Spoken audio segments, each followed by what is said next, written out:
And that's right, everybody. Welcome to a special edition of the Best Seat in the House podcast as we are doing a bonus episode watch along of the United States versus Canada WBC knockout opener here in the second round.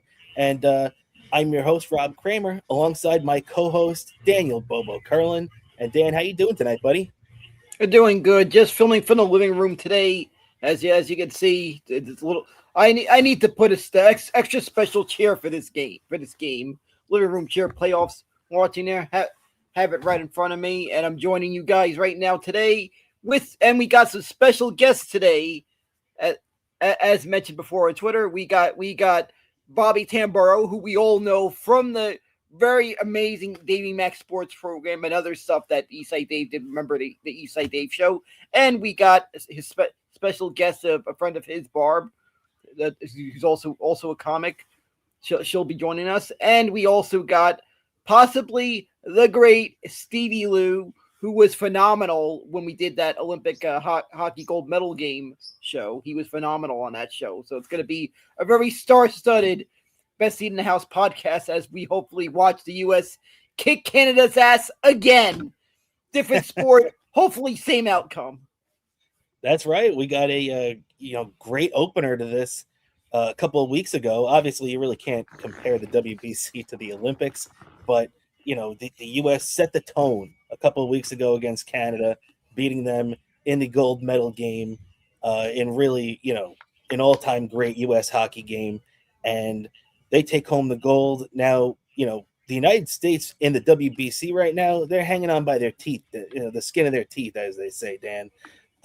They almost got eliminated because of, a nearly incomprehensible loss to Team Italy. But on the other hand, then you got to look and see Team Italy's got a pretty decent team over there. So they eliminated Mexico the following day. So, that team's no joke.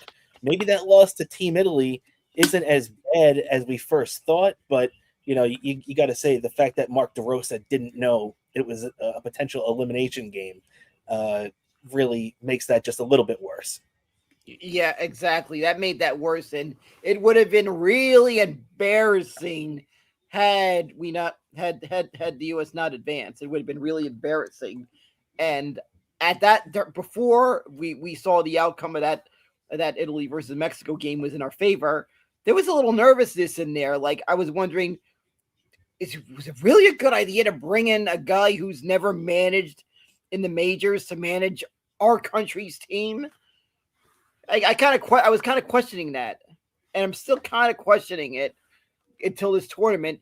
Who knows what my opinions are going to be depending on the outcome of this tournament.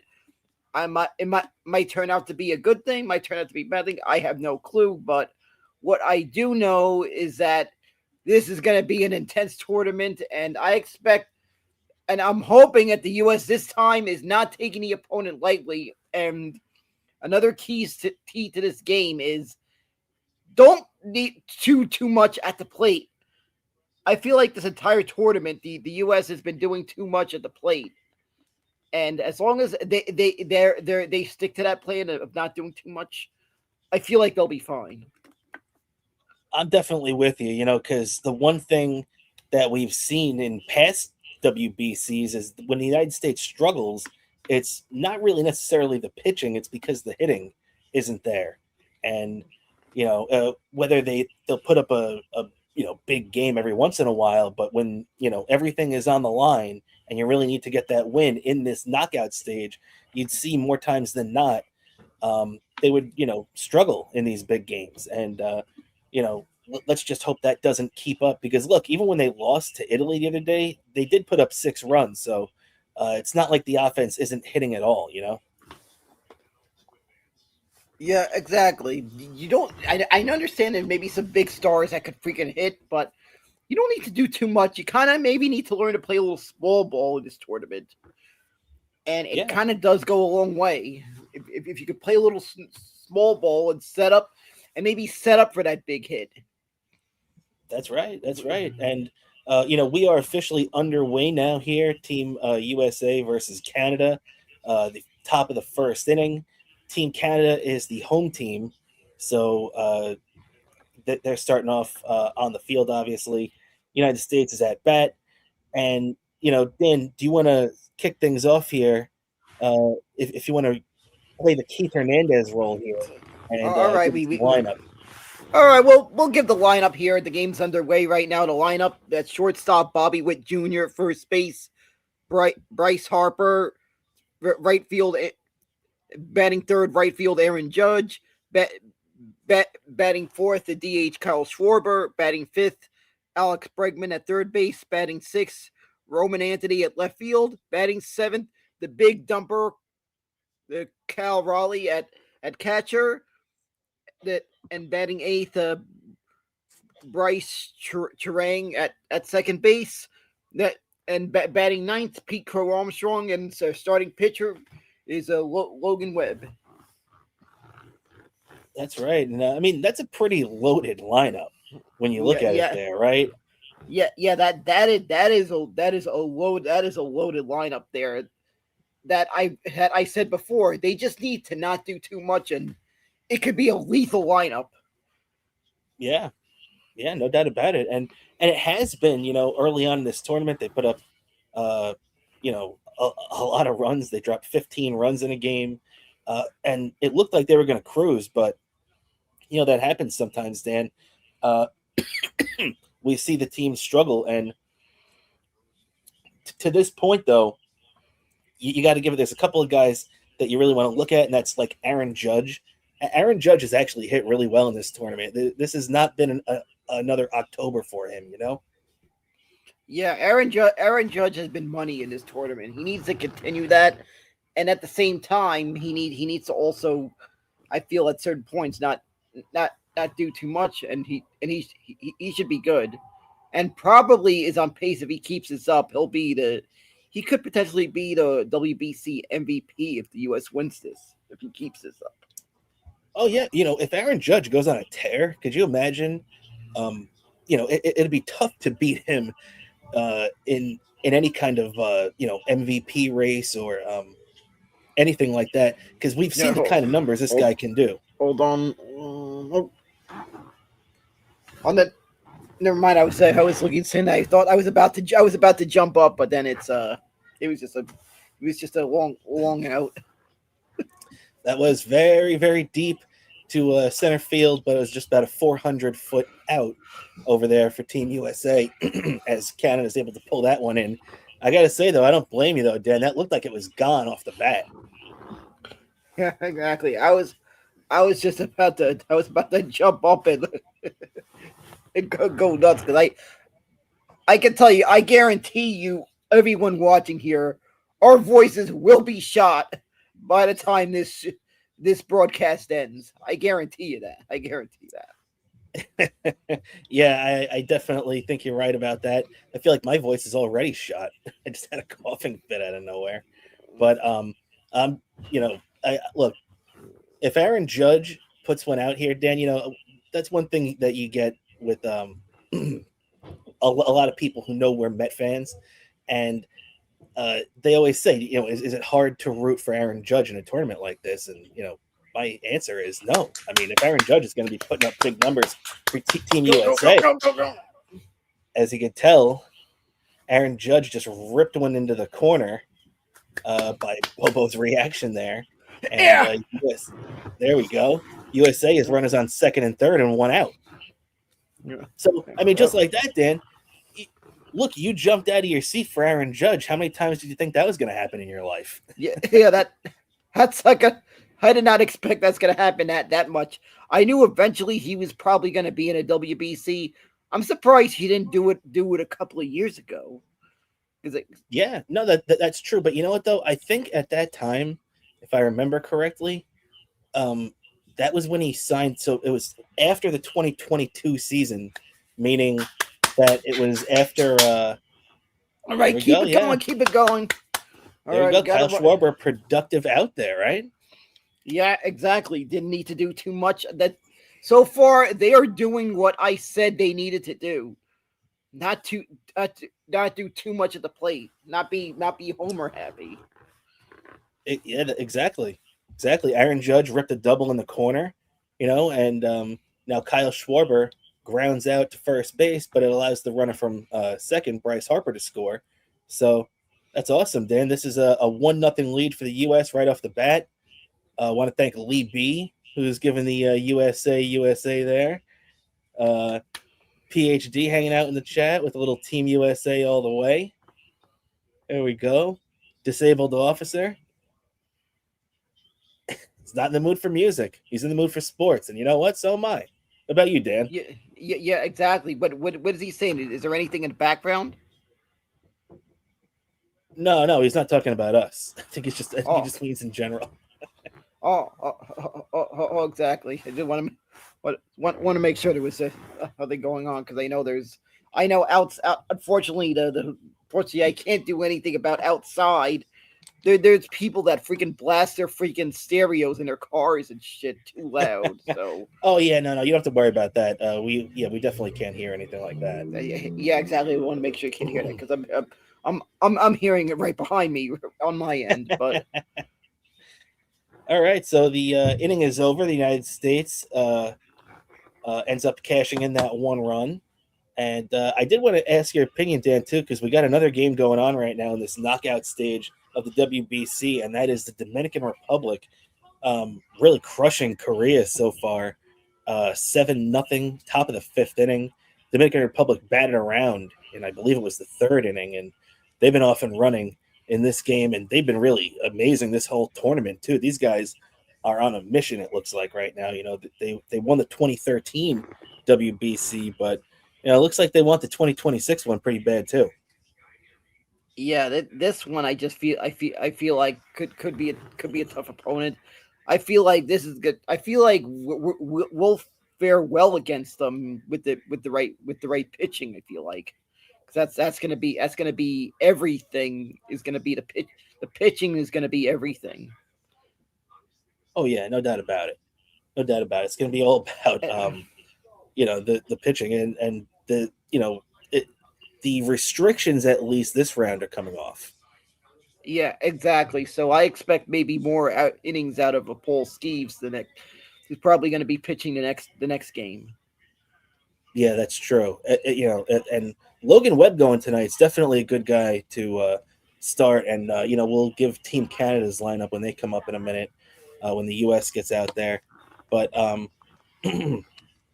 but then I mean, in that first qualifying round, there's a 65 pitch limit for your pitcher, so it really handicaps your ability to manage a game like you normally would. So that if I feel like that qualifying round is so weird. I mean, it's a little bit more normal the second round now, where your pitcher can at least throw 80 pitches, which is a little bit more normal, for today's standards at least. But what do you think about those pitch limits? Yeah, this pitch limits. I kind of question mark on it because at the same time I don't really like it because I feel like it's kind of dumbing down baseball. But I understand the circumstances because of when they chose to do this tournament, freaking when the spring training when pitchers are just getting up to speed for the season, and I feel like maybe this kind of thing would be different had they moved the tournament to December or November. They could move it to November. The only problem is that the issue with November is of course the whole thing with trying to get everything that the networks have TV rights to and trying to find where they're going to put the games on TV. Because that's the other thing about moving the tournament to November is that you freaking have the NFL, you have the NHL, and you got the NBA going on, everything at the same time. A lot of stuff. So it's March Madness is going on now. So every time you're going to do it in March, you're going up against that, and you can argue in a lot of ways. Obviously, the NFL is king, but I mean, March Madness is right up there too. So if you're going up against that, it's I feel like if you're willing to put it up against that, you can go up against week 12 to 14 in the NFL to get this done. You know what I mean? Yeah, exactly. I feel like if they do it right, they could probably maybe set it up that if anything, the games are on days that there's no NFL games. But the other issue is, of course, the TV rights, because of all the TV networks. It gets crowded with the TV networks because you got freaking NFL on every channel these days. And then That's the true. same thing with like college football's on this, and I'm on Saturdays and Fridays. It's like you got college football and every free. I feel like there. I said the question: is there a channel that doesn't broadcast college football? Because I feel like every channel broadcasts college football. That's true. But I mean, you know, the all those same channels go up, and baseball still goes up against all those sports you just mentioned from basically the end of August until November at this point now. The World Series extends into November. So you're telling me that Major League Baseball doesn't mind competing against college football and the NFL and everything else you just mentioned from September to the beginning of November. But 2 weeks after that is too much to ask. You know what I mean? It seems like a Yeah, weak argument. yeah. I kind of feel like they'll find someone, they'll find a way to broadcast it, and they'll find a network to broadcast it, even if it's going to do even if they have to put it on MLB Network, which would probably not be the best case scenario. I feel like, because some cable providers don't have MLB Network, so it's like there's a whole bunch of logistics in that. I feel like in the past with the WBC, I kind of wondered how big the TV ratings were when it aired on MLB Network. Even though surprisingly, 2017, the TV rating, they broke records for the TV viewers for the finals of the WBC, despite the fact the game was airing on MLB Network. So they managed to find a way to make it work. And of course, last year, because you had it on Fox and Fox Sports One like 2023, you got more you got a nice bump in viewers. So I guess maybe they'll find an audience to watch it. Yeah, no doubt about it, man. And I think you're 100% right. And it makes a lot of sense that what you're talking about, how they set records back in 2017, because when your team succeeds, even if you know the people didn't care necessarily at the beginning, we all love the bandwagon jumpers, and they're definitely, especially if the United States gets to that gold medal or WBC championship, whatever they call it, final. um, it's going to attract viewers because people want to see if the team, especially the USA one, wins the championship. Yeah, that's what they're hoping to see, and hopefully that's the case. And I even noticed that the tickets for the final are the demand seems to be higher than ever, because when I saw the ticket prices were a lot more for the finals than I did a couple of years back in 2023. I just looked just for the heck of it, and I saw you could get a ticket for a pretty decent price in the lower bowl back then. In it, and this year you're kind of shelling out a bit more for tickets to the final. I noticed that the semifinals looks a bit doable if I if it's possible. I don't know if I'll be able to pull it off, but if there's a way I could pull it off, I might have to hop on a plane to Miami just to go to the semifinals. Really? So if the semifinals, and what that's going to be where the Marlins play, right? Yeah, exactly. The semifinals and the finals are going to be there, but I don't think Okay. it's going to realistically going to happen. But um, I'm trying to look to see all options of potentially getting a beat. I don't think it's going to happen. It's too close to it to happen. But I was thinking about it if it was possible to go to the semifinals. uh yeah, so it's on the table, let's put it that way. Yeah. It's on the table, possibly, most likely not, but it is on the table, possibly flying out to Miami to see the semifinals. All right, all right. Now, as we see Logan Webb uh, in a little bit of a jam here, first and second, and it was one out until he just struck out the last batter. And Dan, that brings us to, if you want to give us Team Canada's lineup for tonight. Yeah, we got the they seem to have a couple of notable, but shortstop Otto Lopez at shortstop, and the first base Josh Naylor and batting third, right field Tyler O'Neill, left field batting fourth Owen Cassie, third base Abraham Toro, DH Tyler Black, the catcher Naylor, center field Denzel Clark, and second base Eduardo Julian, and as the starting pitcher is Michael Soroka. I'm not Thank you, sure if I Dan, for that I'm lineup. not sure if I pronounced all these names correctly, but I tried. You nailed it. You nailed it. You did a good job. And Team Canada, though, like you said, there's a couple of decent names on there. Josh Naylor is a big name. I didn't even realize he was Canadian. He used to be with the Guardians. Then he goes over to the Arizona Diamondbacks. He was with the I believe he finished last year at the Seattle Mariners when they were on that playoff run. So Josh Naylor is a pretty good player. He drove in just about 100 runs, or maybe a couple over last year. And we all know Tyler O'Neill. If you're a big baseball fan, he spent a lot of years with with the St. Louis Cardinals. And he had a big year with the Boston Red Sox a couple of years ago. So he's still around. Abraham Toro, I believe, is with the Colorado Rockies, and he did hit a big home run earlier in this tournament too. So definitely some notable guys, right, Dan? Including also the starting pitcher, Mike Soroka, who we remember coming up as a young guy with the Atlanta Braves. I remember he had that tough injury at Citi Field in 2020.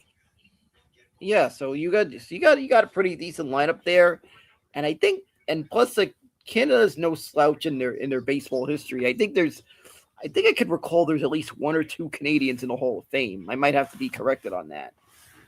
Yeah, Larry Walker is definitely. So you're right about that. I know Larry Walker is Canadian. I know he's definitely in the Hall of Fame. I'm not sure. There might be another one. Is Ferguson Jenkins Canadian? For some reason, I'm thinking he's Canadian. I don't know why. Maybe I'm completely wrong about that. I'm about to go Google it, man.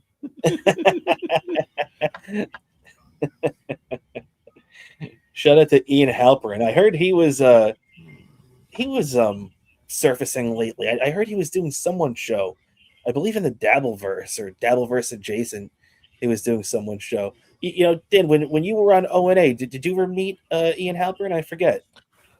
Never met him. I saw him walk by somewhere in Manhattan once, and I knew it was him. And he just looked exactly as I imagined him. Like I figured that guy says, that's got to be Ian Halperin. And it was him. Oh yeah, here we go. There are two Canadians in the Hall of Fame.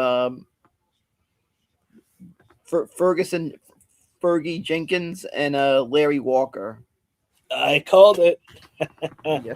How the hell I knew Ferguson Jenkins was Canadian, but I guess it's something you don't forget if you know it. Yeah, but I just had to Google that little facts about the countries involved in the tournament here. Yeah, I like it. There we go. And yeah, Dan, I think, it's funny too. I saw it was posted on social media earlier today. I didn't even remember that I believe that it didn't have the year on it, but based on the way it looked and the players playing, I believe it was the 2006 inaugural World Baseball Classic, and Team Canada beat USA by the same score we lost to Italy the other day, 8-6. And they were also down 8-0 in that game. I had completely forgotten that Canada beat us back then. Yeah, I watched that game. I remember that one I did not even see that one coming when I watched that. That was one of the few that I think that was one of the few that aired live, because I remember the 2006 World Baseball Classic was really weird when it was being broadcasted on TV. Some of the games were broadcasted, and this was the U.S. Some of the games were broadcasted pre-taped, and some of them, if you wanted to watch it live, you had to watch it on ESPN Deportes, which is a Spanish language ESPN. So I was watching that first game, U.S. against Mexico. I was watching a Spanish language broadcast of that game, and I gotta say, man, those Spanish language announcers drink some really strong coffee. they, they definitely have the most passionate calls that you'll ever hear a sports announcer give. Yeah, I know what you mean. I've listened to some. I went out of my way to look up some iconic Mets moments that have happened in the past couple of years. The Spanish language calls of it, and man, it was like, oh, I was like, man, these guys, I imagine something out of those Looney Tune cartoons where they're just red, when they're red and and then they calm down. Yeah. That is just what I imagine what those announcers must look like when they're doing those calls. Just looking at these clips of these iconic moments. Like one of the ones I looked at was Francisco Lindor. Remember that home run in game 161? That home run game. I looked at that. I looked at Pete Alonso's in a wild card series game 3 that home run. I looked at the call of that one. I looked at the call of I looked at this one. This one goes all the way back to 2006. That Carlos Beltran walk off against the Cardinals in 2000, sometime during the regular season in 06. I looked at the Spanish language call of that, and man, that was like, what kind of coffee are they drinking? Yeah, they love those over the top calls, and it's really great when you hear those too. I remember specifically the Pete Alonso one. I forget who it was because there's a couple. I know the Mets have a really good Spanish announcer too. The Yankees actually their old Spanish announcer Ricky Ricardo what's funny enough, that's his actual real name. He's actually the guy that's doing the Yankees lead play-by-play that replaced John Sterling now on WFAN. So, it's funny that guy went from being the over-the-top Spanish announcer to replacing the over-the-top English announcer. That is like, wow. That is like, wow. I've never knew that. And I actually got to say, if I'm correct, and I looked this up, the New York Mets were actually one of the first teams to do broadcasts in the Spanish language. I'm sure they are. I think you're right about that. I don't have the facts to back me up, but I think you are right about that. And I know the Mets did have a very notable Spanish announcer for years. Let me look that up. I forget who it was, but yeah, the Mets definitely did have a long history of having a Spanish announcer. Although I'm not sure of how over the top he was, though.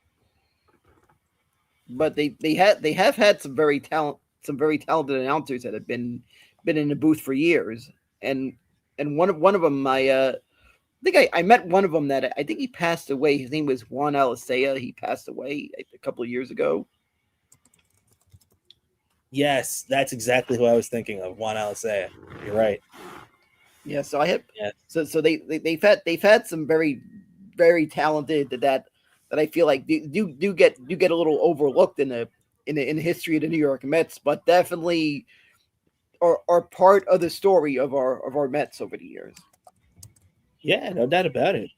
I mean, the Mets definitely have a very big Spanish fan base, especially in recent years too, with the big time Spanish players they've had. Dating all the way back to, really you could go back to Edgardo Alfonso. I'm sure before that too, Felix Millan in the '70s. Mets have had plenty of big time Spanish players over the years. But Edgardo Alfonso, when I was growing up and you were growing up, Dan, was one of the best. And then obviously during the Omar Minaya years when they had like Pedro Martinez and Carlos Beltran and Carlos Delgado, and so the Mets definitely have a very big Spanish fan base at this point, I'm sure. Yeah, exactly. And there's a but plus there's a huge audience. So I mean, overseas in a lot of countries that are thanks to MLB.TV. There's a lot of Major League Baseball is one of the most viewed American sporting events. So there's a bit of presence. And I once saw a couple of tourists respond. So my Mets had responded in Spanish with the "Let's go Mets." Mm-hmm. So there is a bit of a Mets presence overseas. No doubt about it. Well, the Mets definitely have a lot of fans. I've seen the Mets have a big UK, uh, fan base over there, even Japanese. Because think about the Japanese players the Mets have had over the years. You know, even the guys that had short stints here, like Tsuyoshi Shinjo, who was a rock star in Japan, and Hideo Nomo spent a short little stint here in '98, and even Daisuke Matsuzaka was here for a year or two during those years, 13, 14, leading up to that 15 team. Yeah, so we've had a bit of history, and I've got and and speaking of those, I've met some of those UK Met fans. You probably noticed on social media.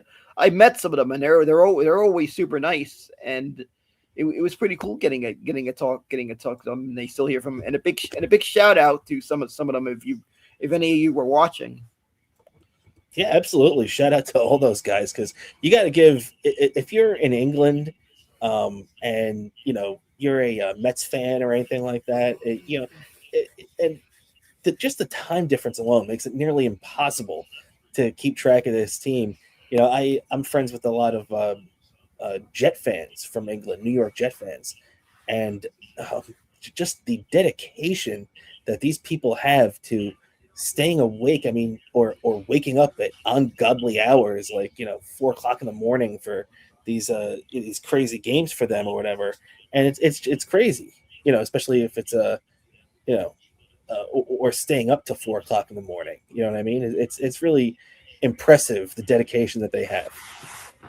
Yeah, that is just such an impressive that is impressive dedication. I'm sure some of them use the function that you could watch the games pre-taped, and they probably take advantage of the function that I don't know if you ever noticed this on the MLB.TV app. There's a little thing button you could press hide scores, and you can hide scores and watch the game as a replay, not having to worry about spoilers when you go to the menu to find the game. Yeah, that's true. That's true too. I've seen that. That MLB app is awesome too. You can see all that stuff and all the minor league teams too. So it's really cool the way that works out. Yeah, exactly. That's how I got to see the Brooklyn Cyclones win the championship in the South Atlantic League a couple of last year because the game was on the road. Game was on the road. Otherwise, I probably would have been there if it was at home. But that game where they clinched the championship, I watched it via that app, and boy was that a celebration I got to be a part of by actually seeing the game. Thanks to that app. So you Yeah, have some neat functions on it. yeah, no doubt about it, man. No doubt about it. And yeah, so it's 1-0 USA right now, still bottom of the second. And Logan Webb is on the mound right now. He's pitching pretty good. This guy. This is a guy that I was hoping the Mets would target, although I didn't think it was realistic the Giants would trade him. He's on a very, reasonable contract for a pitcher that's been um, so steady and productive like he has. I mean, the guy has a low three double-digit win season basically every year. Yeah, he would. Yeah, he's been a solid pitcher, and I'm sure he's gonna command quite a pretty decent haul in free agency, and Yeah, maybe possibly with us. yeah, possibly. Although the thing is, though, our boy David Stearns doesn't have much of an appetite to give pitchers in their 30s um, a long-term deal. And with as well as Logan Webb has pitched over the years, he definitely is going to command a long-term deal whenever he's a free agent. And he's 28 right now. Let's see. I wonder when he's going to be a free agent. I'm sure it's going to be so he's under contract for the next 3 years at $23 million a year. So they got a pretty good extension for Logan Webb. So he won't be a free agent until 2029, and he'll be 32 years old there. So I don't think our boy David Stearns is going to be signing him as a free agent. But maybe if the Giants have a bad year, then the Mets will be able to trade for him at some point. Yeah, exactly. And hopefully this time they're going all in at the trading deadline, especially in the pitching department. And speaking of pitching and free agency, I'm fingers crossed that David Stearns and well, maybe to a bigger degree Steve Cohen, who's probably going to maybe have a more bigger say in this one, because let's face it, Tyler Schoolball is a generational talent, and without a doubt they're gonna make the effort to sign him. I really feel that, just like Juan Yeah, Soto, they're gonna make the effort to sign him. A rare I time Mets management's gonna recognize that there's a generational talent that you kind of had to take the risk on it. I agree. I think that's we all have talked about. We even just mentioned it a second ago. The Mets' unwillingness to go long term for pitchers in their 30s. Well, Tariq Skubal, when he gets to free agency, he's either going to be 29 or 30. Really, no big difference. But I think you're right. I think he's the one guy the Mets break their rule for. And as much as we might like Freddie Peralta this year, I don't think, unfortunately, we're going to be able to keep both of them. I'd love to. Maybe the Mets are going to go crazy and do that. Maybe Steve Cohen says, fuck it, and does it anyway. Especially if we really like Peralta this year. But I think Tariq Skubal is the one guy that you're 100% right about, Dan. I think the Mets are going to make him their Juan Soto of pitching. Yeah, I really feel so, and boy, that is going to be something. Seeing Mets have an elite pitcher, which we haven't had for years since DeGrom. I just miss those days when you had a pitcher like that could just bring that crowd. There was just Yep. there was just a different energy. I still hear if I hear Simple Man on the radio, kind of makes me sad because makes me miss those days with DeGrom. And it's gonna. And speaking of walk up songs and the walk up to the mound songs, it's already hitting me. Even though it's already his first year is no longer wearing another uniform hasn't happened yet, but it's already hitting that depression if I hear "Working Man" by Rush being played on the radio. Yeah, it's true. And I saw Pete talking about his uh, his off season and everything, and obviously signing with the Orioles. And I want to get your opinion too, because Pete was on the last World Baseball Classic team for Team USA in 2023, and they didn't have him on this one. And Pete Alonso was being interviewed the other day, and he said he wasn't even asked. And that Team Italy, I guess Pete's Italian. I guess the name Alonso makes sense. And so I guess Team Italy asked Pete to be on their team, but Pete turned them down and said it just wasn't the right time. But I thought it was interesting that Team USA didn't even ask Pete to be on their team, especially with the year he had last year. The guy drove in 125 runs. I just that part I never got even during his time with the Mets. Why did he never respect this guy? This guy gave you This guy gave everything, and I just feel he just never got enough respect. What does this guy got to do to get the freaking respect? I'm surprised he never once got voted into an All-Star game. Yeah, no, you're right. You're right. It's pretty surprising that he's never started one, and he would have been the MVP of the last one if it wasn't for Kyle Schwarber and that stupid home runoff that they did at the end of the game. But which, by the way, wouldn't have happened if Dave Roberts put Edwin Diaz in to close that game out. But of course he didn't, and Suarez blew it. And then the next thing you know, we're in a home run off. But Dan, all that aside, I did want to ask you something. So a second ago, in the background, I heard that bird chirping that you have. So are you in the same room as that bird? It's not far from the room that this bird I'm babysitting a bird.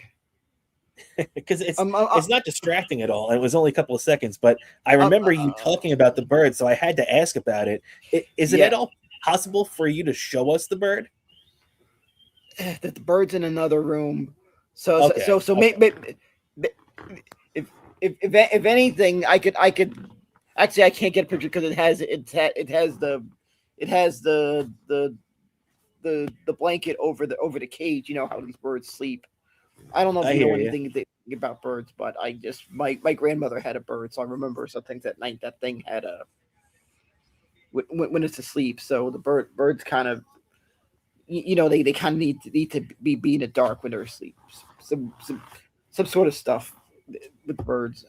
Fair According to enough. the bird's human.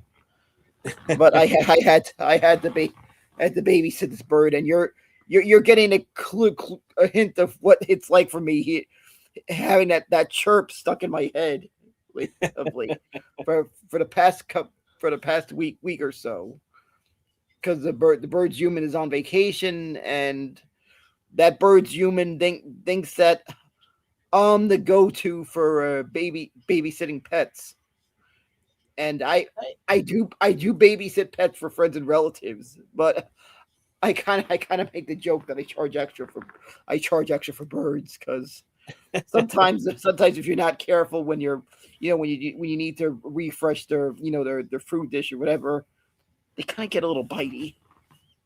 If you're not careful,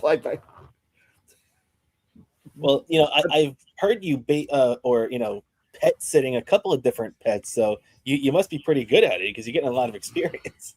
yeah, I do it from time to time because especially with dogs because usually sometimes there's friends or relatives their dogs know me, so that's usually usually when I'm babysitting these pets, the pets kind of know me.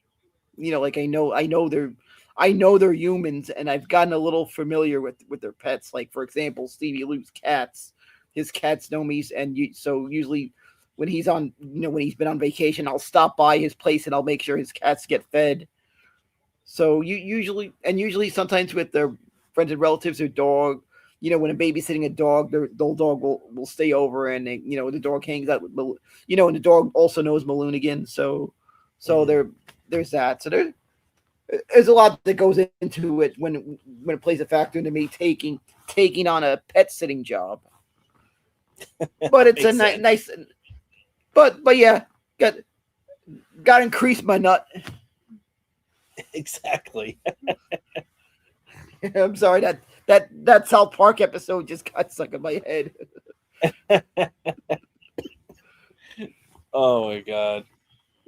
And all right, yeah, man. So it's right now top of the third, 1-0 USA still. Just a real close play at second base. You see that a couple of seconds ago, Dan, where it looked like the USA was going to be able to have first and second, and nobody out, but a real close play gets the runner at second on a Bobby Witt play.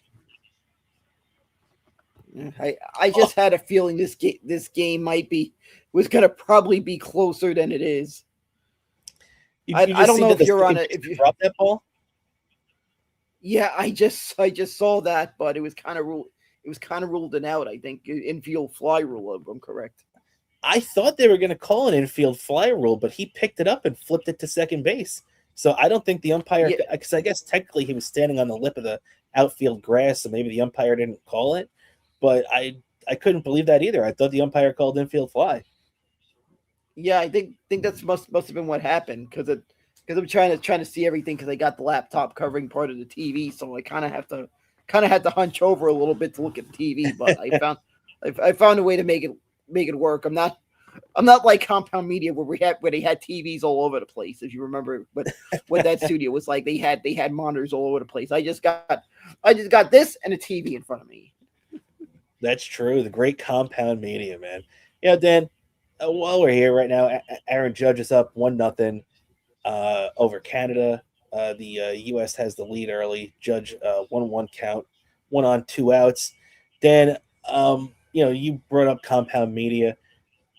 Compound Media had such a really incredible run from 2014 until what was it, 2024. It was really basically a 10-year run. 9 of those years were in that studio in the city, and they really had an incredible run, Dan. That was a lot of fun. Those Compound years. What's like your favorite memories from Compound there? Because I know that East Side Dave Star Wars special is one of my favorites, and you did a lot of stuff in there with both Eastside Dave. You were on Pat Dixon's show all the time. You were on really all those shows at one point or another. So, what's some of your favorite moments? There's just so many of my favorites and so many being on situations. One thing I like that Compound Media, that Thanksgiving special. We had all the Compound Media shows. It was like the ultimate gathering. It was like a super concert when you had such a really one of the most exciting lineups on that network. When you had, remember, that was the days when you had Legion of Skanks was on the network. You had Eastside Dave. You had Aaron Berg was there still on the network. Yeah, You had Crime Report. I think that was the day they announced the Eastside Dave show was joining the network. And you also had special guest Ron Pennington, and Jim Norton was there. Yeah, and it's funny. I forgot that Ronnie B was there because I was gonna say that whole thing had one of those old school Ron and Fez Thanksgiving. Remember they used to always do those shows on Thanksgiving or right before Thanksgiving, and it was always a lot of fun. It really had that kind of feel to it for me. Yeah, exactly. Plus you can't argue. Plus you can't argue with the food everyone had. Very true. Very true. Yeah. Again, can't argue with that one. And then of course, speaking of food, we also got to give a shout out to our one of our friends, Andrea, who was known for those baked goods she made that she would bring to the network. Very true. Very true. The cookie queen of Compound Media. we definitely got to give a shout out to a naval commander, Andrea, who also served our country in the Navy. Got to give a shout out to her. Absolutely. Shout out to Andrea. She was always entertaining whenever she was there, and it was always a lot of fun watching those shows. I really enjoyed that Compound Media era, and shout out also too to Dabbler Dan hanging out in the chat with us. There we go. Yep. Thank you for watching. Hope you're enjoying all this.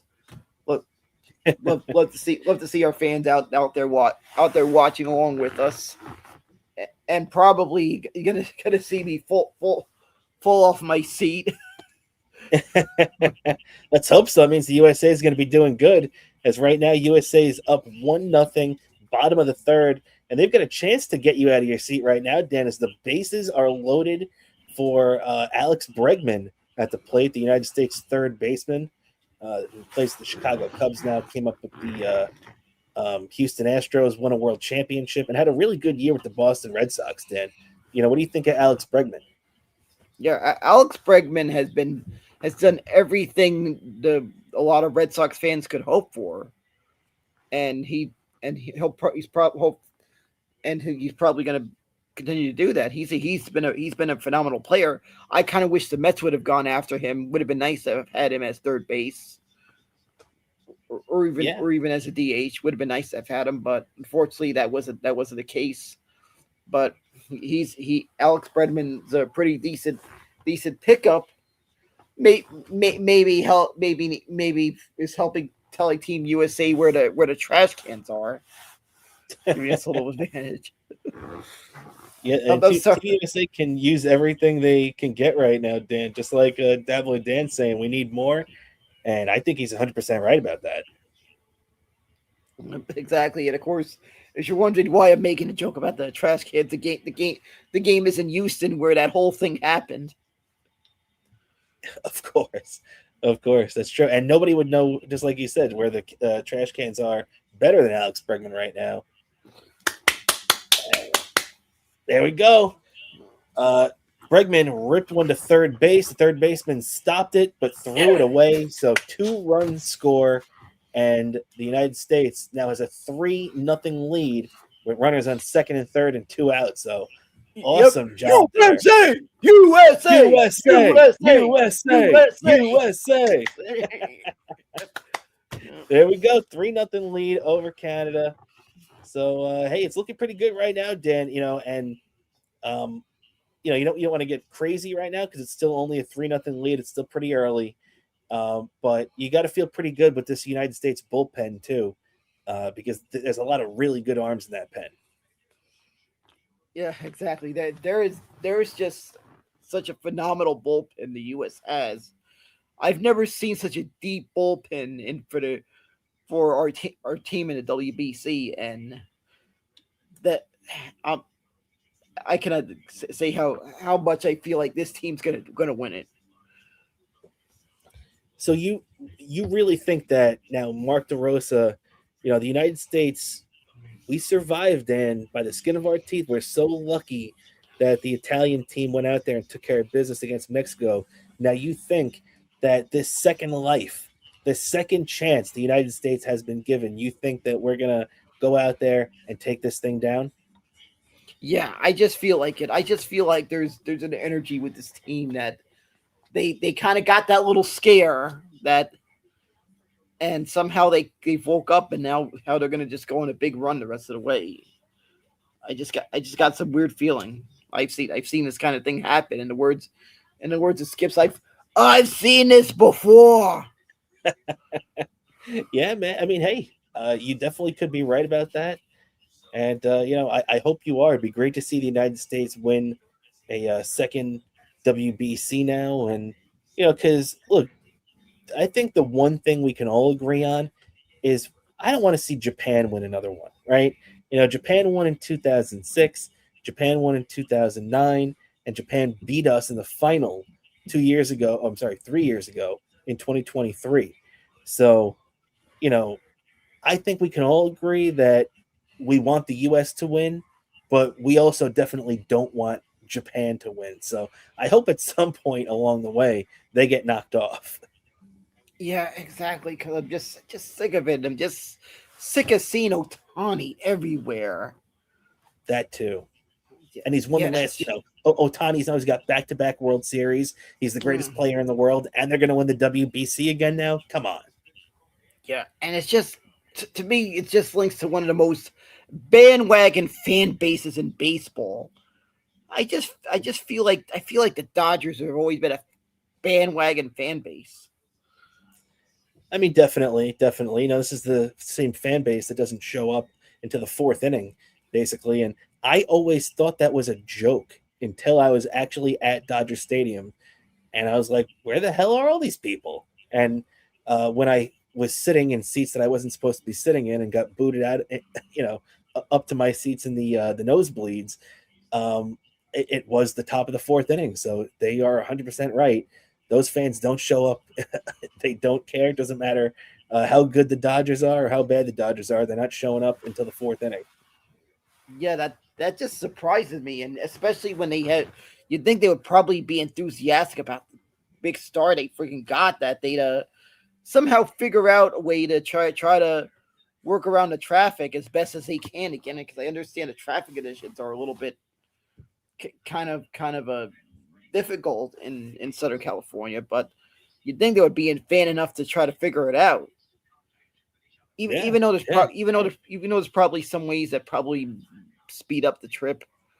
I From someone who was telling me, he was trying to sell me on one day going to see the Mets on the road in LA, that was reminding me, because he knows I don't I don't have a car, that he says, yeah, they do have a bus that leaves for their transit system. They have a bus that leaves from Union Station that goes out there. So Yeah, they have very a shuttle cool. bus. They have a shuttle bus there. So he says there's ways around it if I made the trip out there, because That's they true. Wait, so you would be willing to take a bus from New York to LA like a young Anthony Cumia? no, I'm not talking about a bus from LA. I'm talking about a bus from downtown LA to Dodger Oh, Stadium. to Dodgers. Okay, I was gonna I'm just, say I'm, just, you can take a I, bus from New York. I'm describing how I'm describing how he was telling me how their transit system works, I see. Okay, okay. I because missed he that says part. their subway system is relatively young and kind of still currently is a work in progress in terms of expanding, and doesn't quite expand to the stadium. So he said that he said there is a bus from I guess it's Union Station, which is like their version of Penn Station. You take that and it goes to the stadium. So there is. So I was kind of questioning: is there any transportation to get there from like let's say I was staying somewhere in maybe downtown or an Airbnb or a hotel wherever, how to get there? So he says there is ways to get there on transit.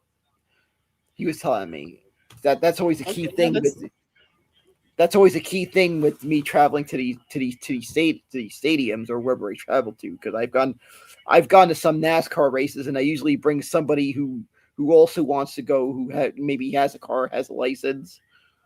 Like mhm. for example, the Daytona 500. The last time I went, that time I went to the Daytona 500, I went with my uncle and my cousin. Both were able to drive, have licenses. We were able to make that work and go out there to the Daytona 500 that year. So there's ways around that. But there's also when I go to see my Mets on the road, or Mets on the road, I will use. I've sometimes found some cities do have a decent transit, like Philly. They have their subway system, and it's near the. There's, I guess you could say, stadium complex, because I'm sure you've seen it too. All their stadiums are in the same neighborhood, so they Oh have yeah. that. And Boston's another one that has pretty good transit from when I've been there. They have pretty good transit to get to Fenway. So I've seen that. So I've seen it in stadiums I've been to. Course, Florida. I've had to someone drive me because of the way it's set up there. But they're Which one? And that's the one in Miami you're talking about, right? the old one. Oh, okay. So the old Joe Robbie, or one of the other 11 names they have. Yeah, the old one. I've never been to the new one yet. Never been Oh, to the you new have them. one yet. Okay. Never been to the new one, and I've never been to the Trop yet. I've never been to That's the cool. Trop yet in a in St. Pete. Might have to make that trip this year. I got some relatives in the area. I got a cousin or two in the area, so I might have to go see the Mets on the road to Trop. Hold on, what's going on here?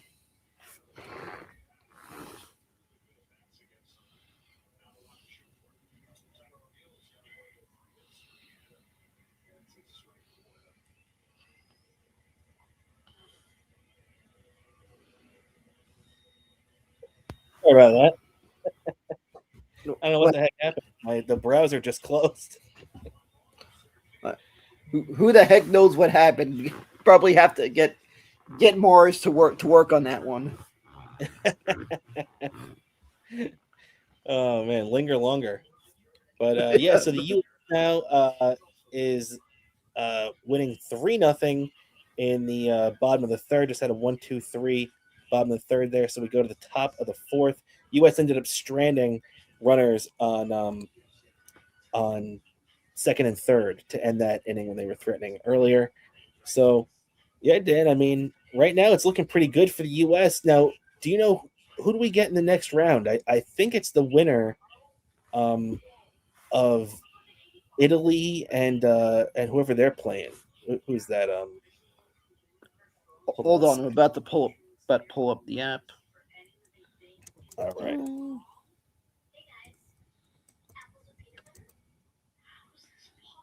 As that's right, the United States. It would be Italy against Puerto Rico. Okay, so the United States is playing the winner of Italy and Puerto Rico. All right, I mean that's going to be tough. Italy's been cruising. What'd you think of that game Aaron Nola threw the other day for Team Italy against Mexico? Dan, that was a dominant game. That's the best we've seen Aaron Nola look in like 2 years. Yeah, that is something else. I have to say it.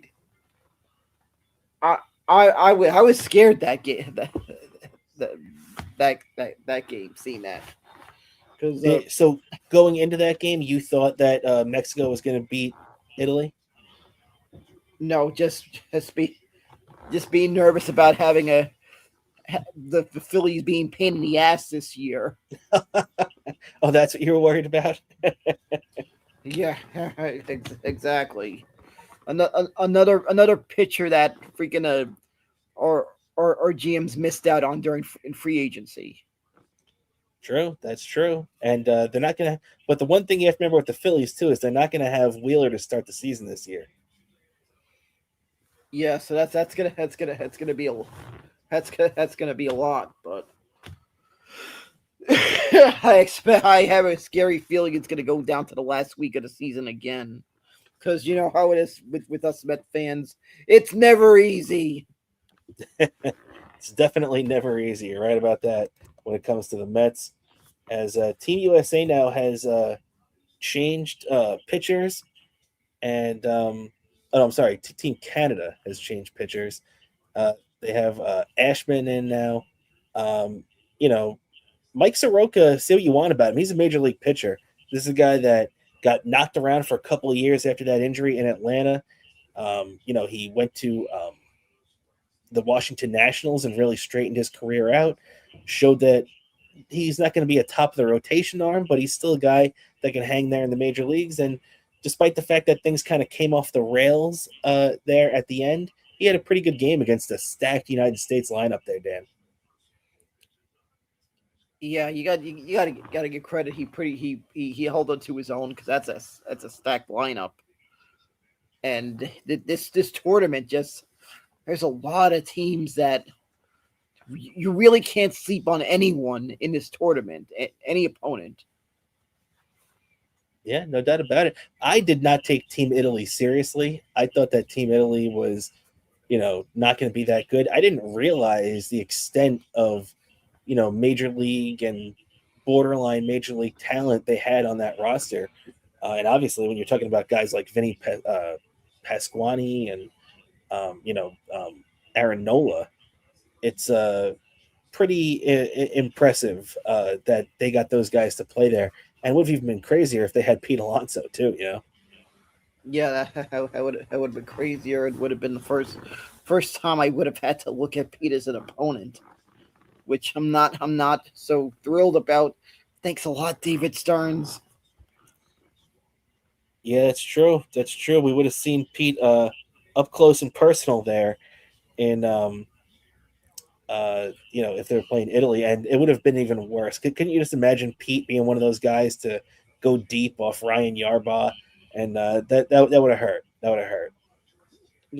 Yeah, that just would have hurt. And I actually picked up a ticket to Pete's return to Flushing. Did you With really? Yeah, I did. That's just gonna feel emotional seeing that game. It It is. It's gonna be like when Mike Piazza came back with the San Diego Padres. Yeah, that one I was at just felt weird. Yeah, And it then did. I there was at was that another game one, too. and we were both at when Murphy made his return to City Field. Yeah, we were. That was me and you at the game together in 2016. Yeah, you're right. Noah Syndergaard threw a gem that day. Yeah, we've had to see these, and I just hope eventually they kind of put us in a situation where we don't have to see this again because that one's still that I don't know if I'll ever be able to get over that one, Pete. Especially if he still puts up numbers in Baltimore that he did with us, because Yeah, that was like one of the greatest players we've ever had, one of our greatest homegrown star position players, and you would have hoped that he kept us on the Mets for life, but that wasn't the case, and we're just gonna see him. We're gonna give him a standing ovation, and then the rest of the way it's another opponent, and hopefully when it's all said and done, he still put up all his numbers. He ends up going into the Hall as a Met because he's had a lot of big num. He'll end up having a lot of his biggest numbers as a Met, especially his legacy with the Mets holding a team's home run record.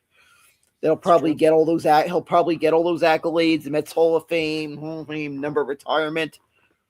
But it's still it's still gonna hit me, and I feel it's our generation's 1977 tragedy.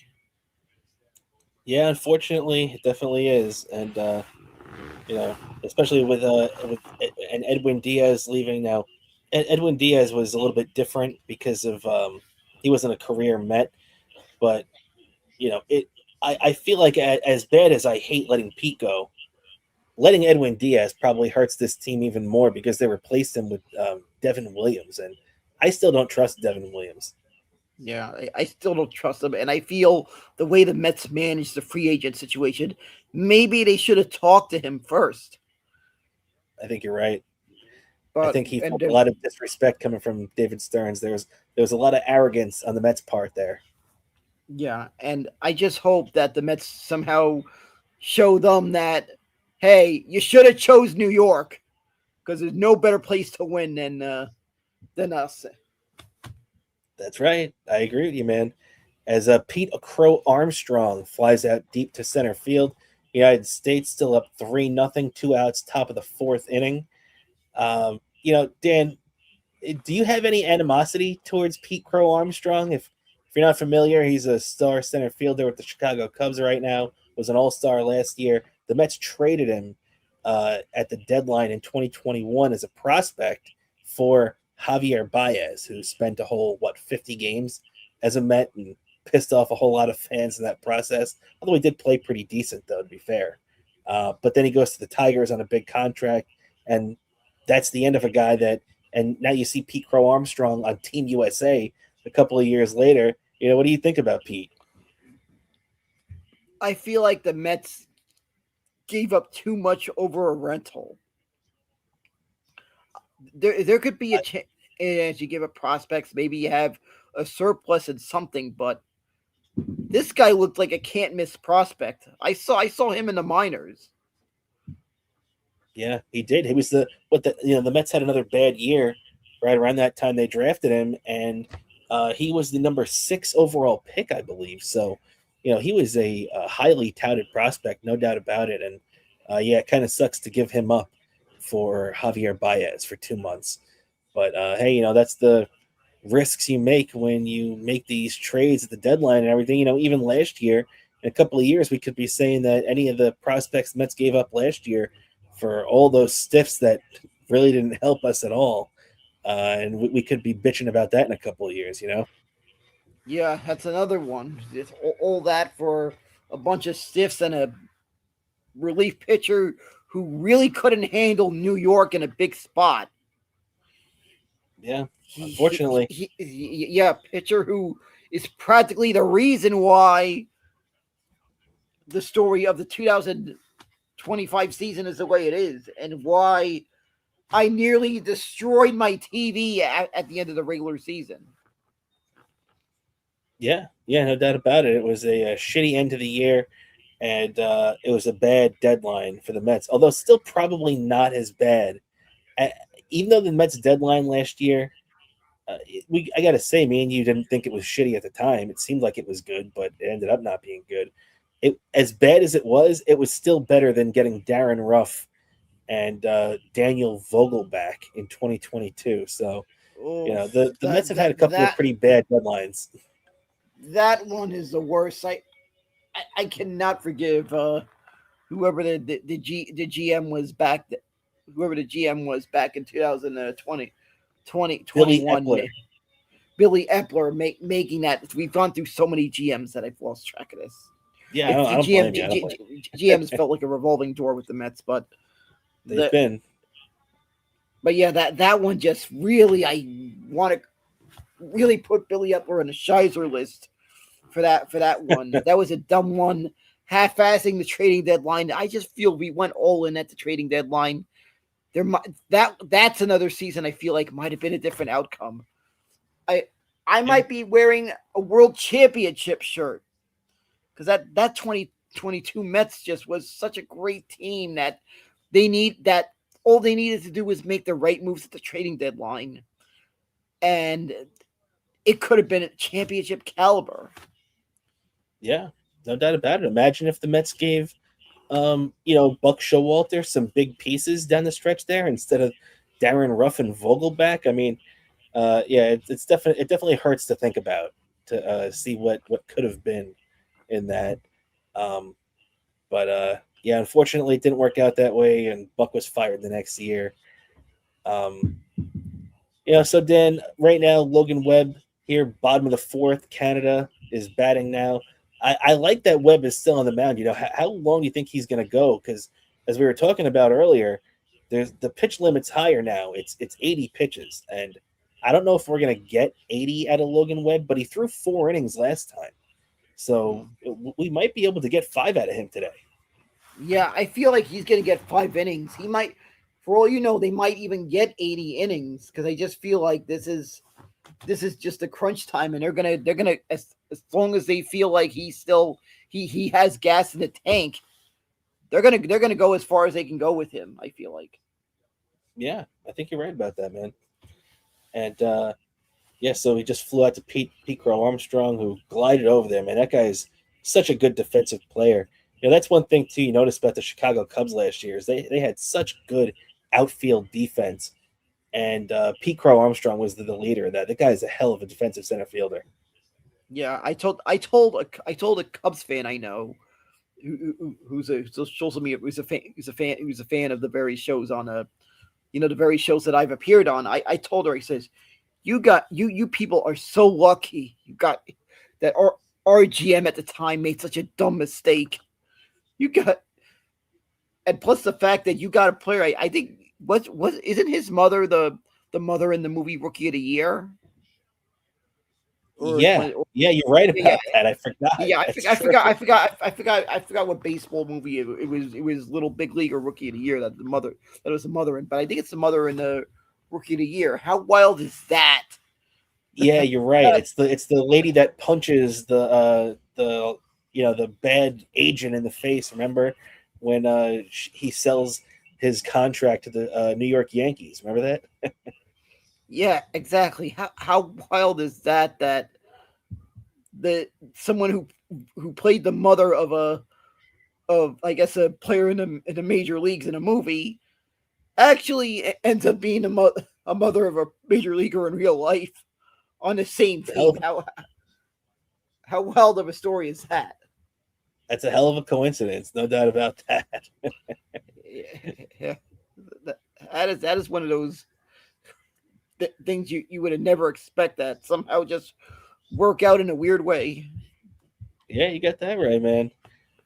And also, I want to give a shout out to Dabloid Dan again, who's hanging out in the chat, saying big fan of the watch along. We need more content like this, fellas, and I think we'll be doing more stuff like this over the for any big kind of event like this that we can fire it up. No doubt about it, Dan.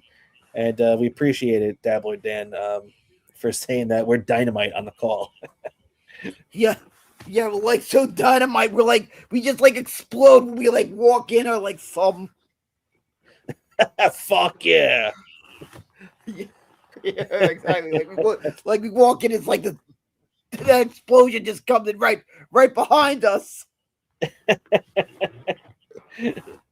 Shout out to the Chippa.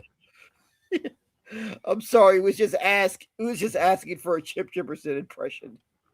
Everything is asking for a Chip Chipperson. I feel like there's never a bad time to do a Chip impression.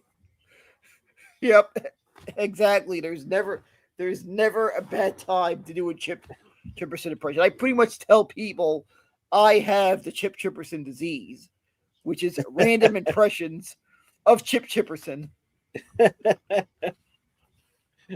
Oh man, and you're one of the few people, well, not few, but the few listeners, I guess, of the show that can say they were on it.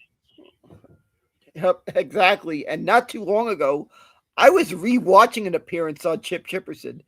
It was a weekend in Boston, the same weekend the Mets were in town. So it worked out really well. The Mets were in town at the same time. Chip Chipperson was doing that live stage show in Boston, and I was a guest on that. That was a fun. That is just one of my favorite memories of being on the various shows. Is being on a broadcast. I was, in a theater like that on stage with that many people, and I'm one of the guests on that show. And plus, really realized just one of those few times I've gotten to be there when they've done one of these shows out of state, that I got to really see how that there's fans out of state that know the show. Oh yeah, man. There are hotbeds of those O&A fans and stuff like that. Really Boston, New York, obviously Long Island. Philadelphia. A lot of these Northeast. I'm sure there's a little bit Chicago too. So they definitely have those hotbeds. Even you remember when you guys did the live show in Cleveland that you took the bus out to, right? Yeah, yeah. I met some people I don't normally get to see. That I see, a couple of ONA fans I see in social media. Same thing in Boston. Met a couple of Boston people I interact with on social media. I met them. I've run into some people. When I've seen the Mets on the road in Philly, I've seen a couple of ONA fans that say hi to me. Oh, Bobo, nice to see, nice of you to make the trip. There was a time in Disney World, an ONA fan recognized me when I was in Florida. I Oh was yeah. yeah. I ended up getting wowed at one of the lead up. Of course, I was also at the Daytona 500, but I was also at some of the lead up events. At one of the lead up events, I was wowed. Well, there you go. That's the benefit of being part of the show. Yeah, exactly. There was a man around me, and so it has happened. So I get recognized from time to time when I've been out of state, and of course even not too long ago when I was in a when I saw the Mets on the road in Boston, a couple of ONA fans recognized me. They says, their Boston accent. They were like saying, "Oh my god, I knew you were probably going to make this trip." Like they had a feeling I was going to make that trip when they saw on the schedule the Mets were going to be in town. I feel like there's some ONA fans when I've seen the Mets on the road in other places, the few times that they've been on the ONA show, that they kind of expect that it's a possibility I might be in town if they see the Mets in town. That yeah, he might be, I might run into him. Well, no doubt about it. Anytime the Mets are around, there's a chance that Bobo could show up there. Yep, exactly. And I'm trying to contemplate some road games attending. I'm definitely really want to pull off that one in Toronto. But I said I was gonna I really wanted to do that because if the U.S. won the gold medal, I was gonna blast Freebird in their equivalent, I guess, in downtown. Yes, Dur- with during, Cardiff. dur- dur- Cardiff driving you down Main Street in Toronto, right?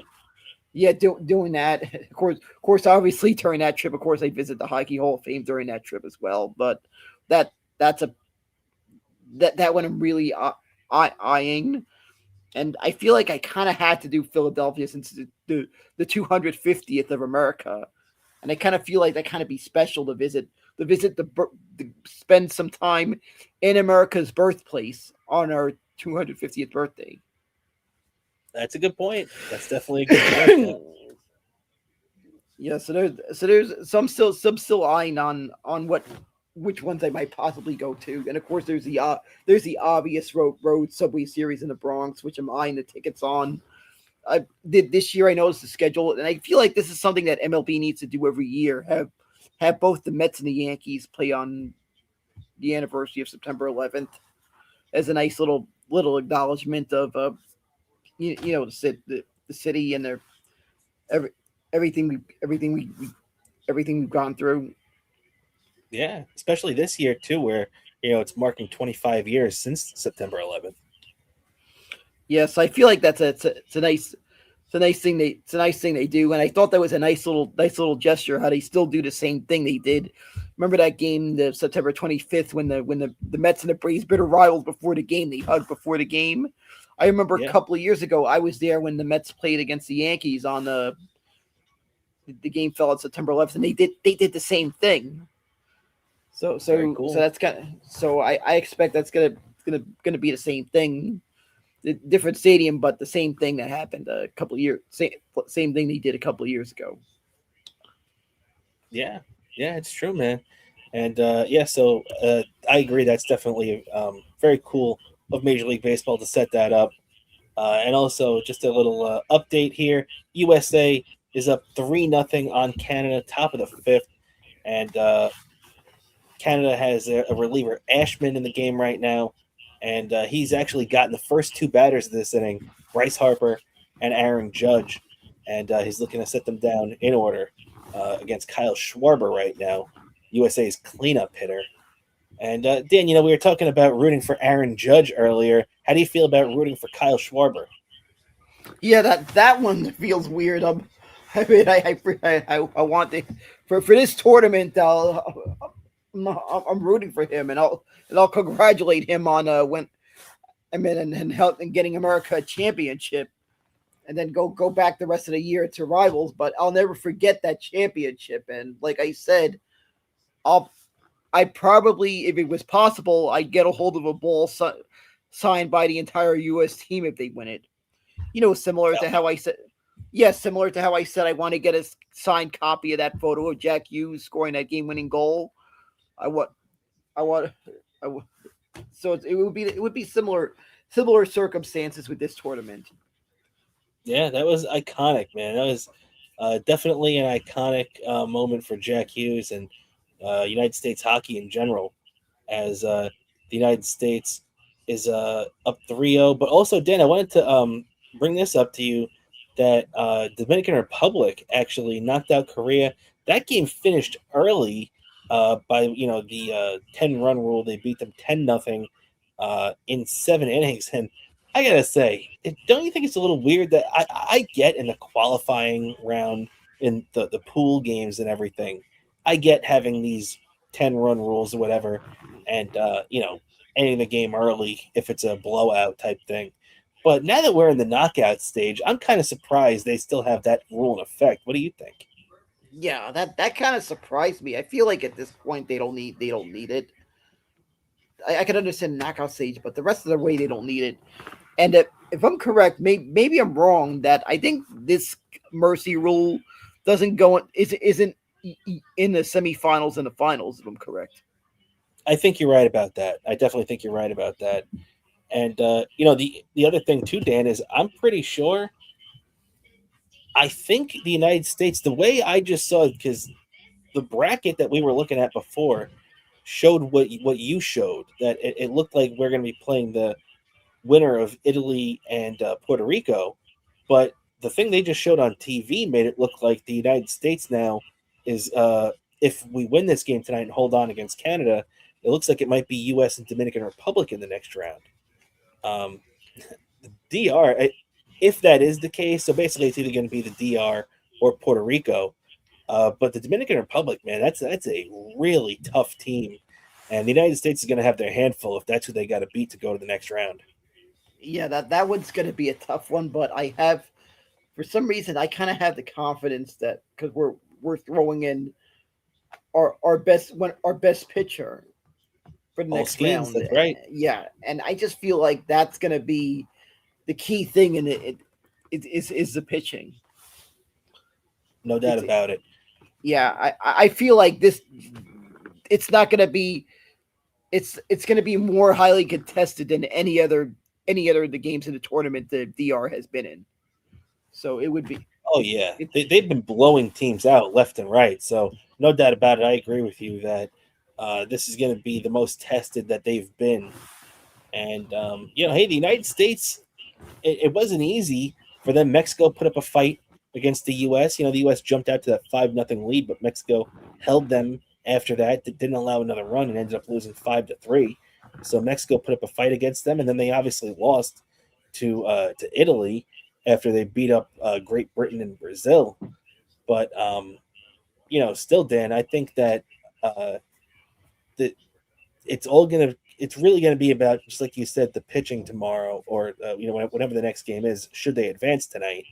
And Paul Skeens, um, you know, I want to see him go deep. I want to at least get 5 or 6 out of Skeens in that game.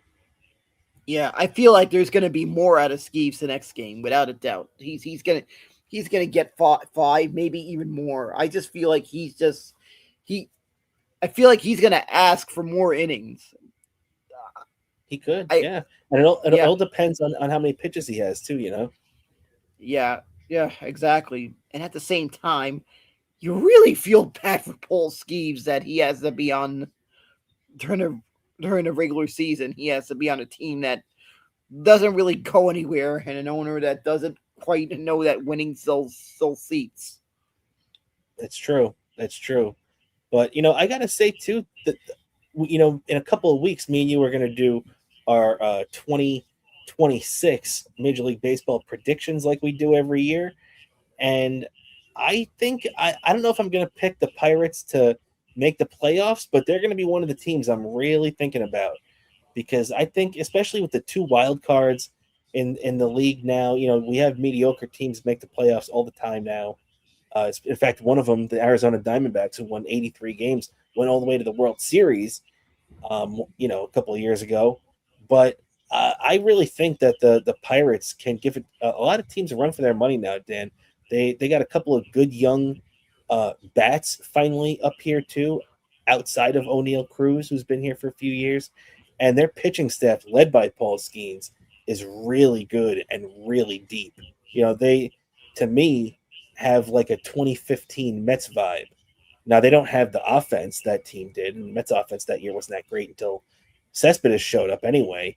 But they have a deep, deep um, you know group of pitchers over there, much like that Mets team did.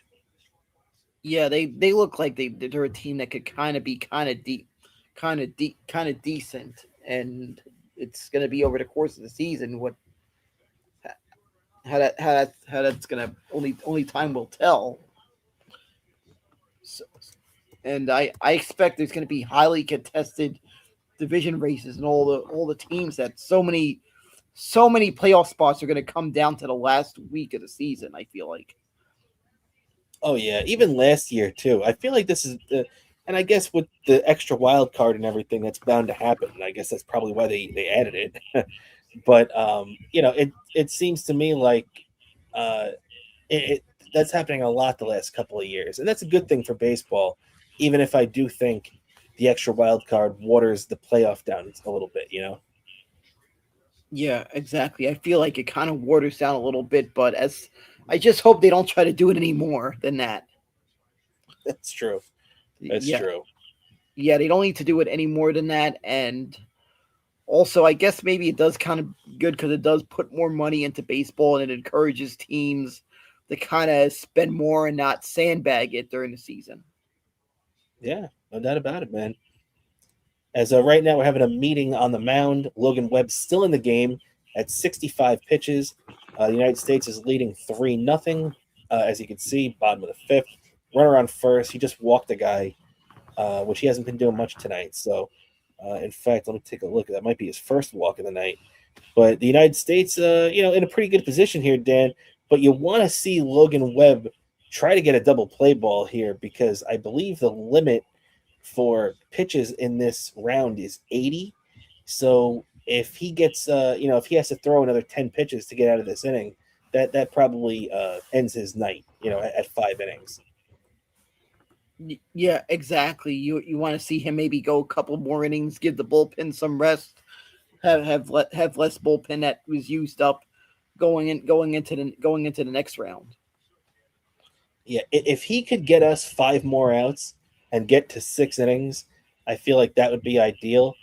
But at this point right now, it's gonna be kind of tough. He's at the top of the lineup now. Otto Lopez is leading off for Canada. Well, not leading off, but he's leading off in the lineup. He's right now up with a runner on first and 1 out, ahead in the count 2-1. So we'll have to keep our eye on this right now, Dan. Logan Webb, just trying to keep this lead, and you want to get out of this inning still with a 3-run lead. So, you know, Team Canada doesn't start getting those spirits up a little bit. Yeah, exactly. I feel like the rest of the way, it's the amount of runs you keep off the board is Yeah, going to really determine the outcome of the game. Is the amount of runs you keep off the board more yeah. more than the runs you score, especially when the competition gets so close. Strand those runners. If you allow a base runner, strand him. You can't be letting these guys to cash them in. Just like the United States did in the first inning tonight, when it was second and third, 1 out, and it could have been it could have been real a big morale boost for Team Canada to get out of that unscathed, still 0-0. But because Schwarber had that productive out and ended up driving in the run, the United States had that early lead. So it feels like you've had a grip on the game, for really since the first inning. And then you think about the other way, they got their 2 runs. It's because the third baseman threw the ball around away. And Dan, right now, actually, we are being joined by our special guests. There we go. Welcome to the show, guys. How you doing? We're doing hello, much better Bobby, now that Barb. we saw. Hey, thank you for having us on. Thank you for having me on. We're doing much better now that we're beating those Canadians again. You picked the sport. Put them down. Fuck Canada. Exactly. USA. We're gonna USA.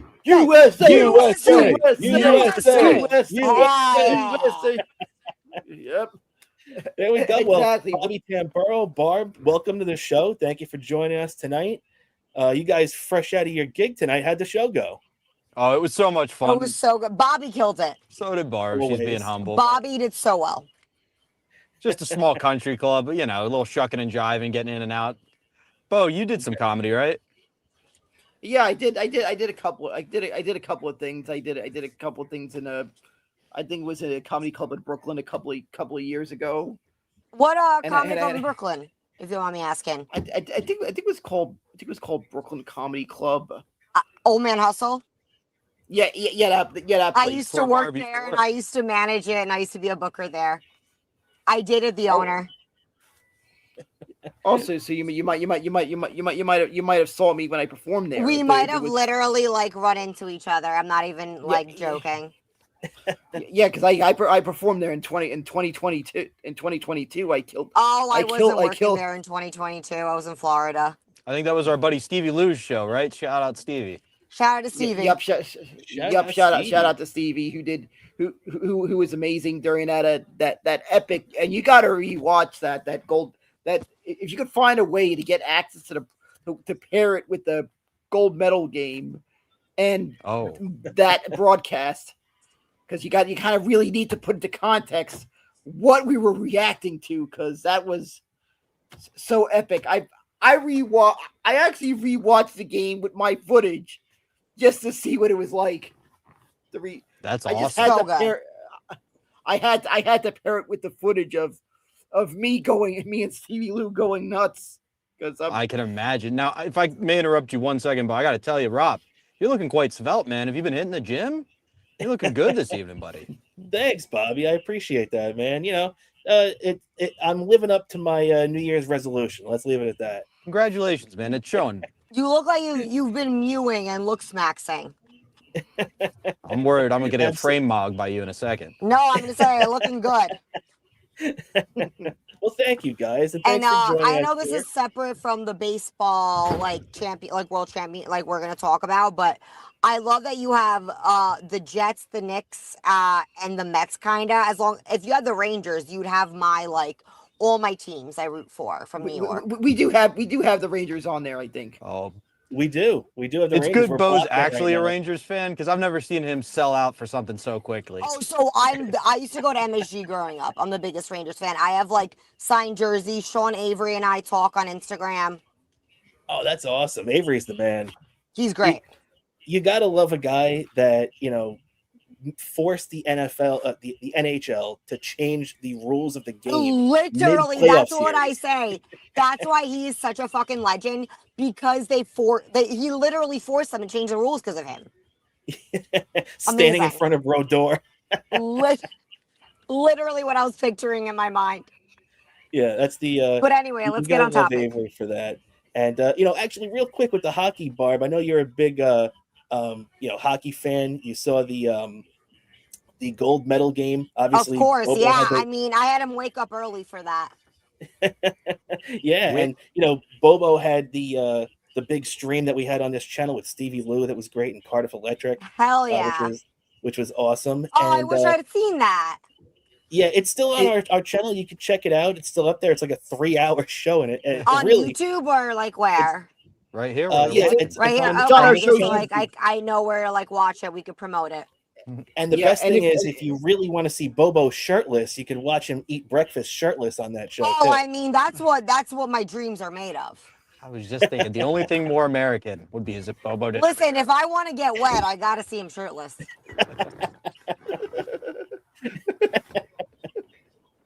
Yeah, Dan, you But had yeah, a no, blast that was a on that great one. game. And honestly, the Hughes brothers, we love them.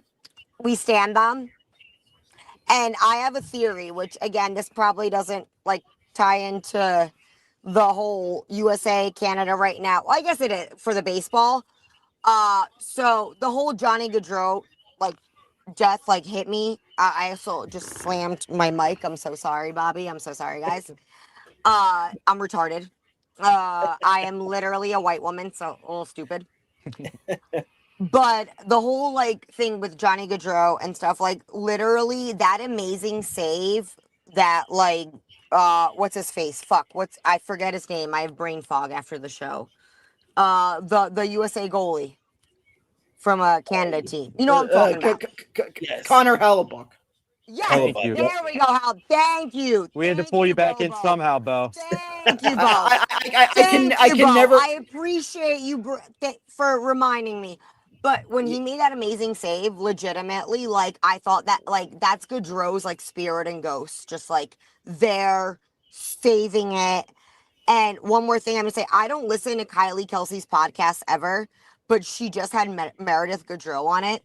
I listened to it on the train going into PA, cried. But Wow, yeah, no, yeah, that was a great game. Amazing for women's hockey also. But yeah, we're beating Canada again, which It's weird that you cried because I watched Bo listen to that podcast and he was just laughing the whole time. Yeah, I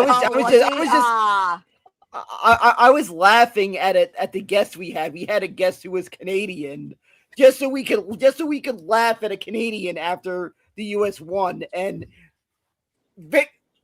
mission accomplished.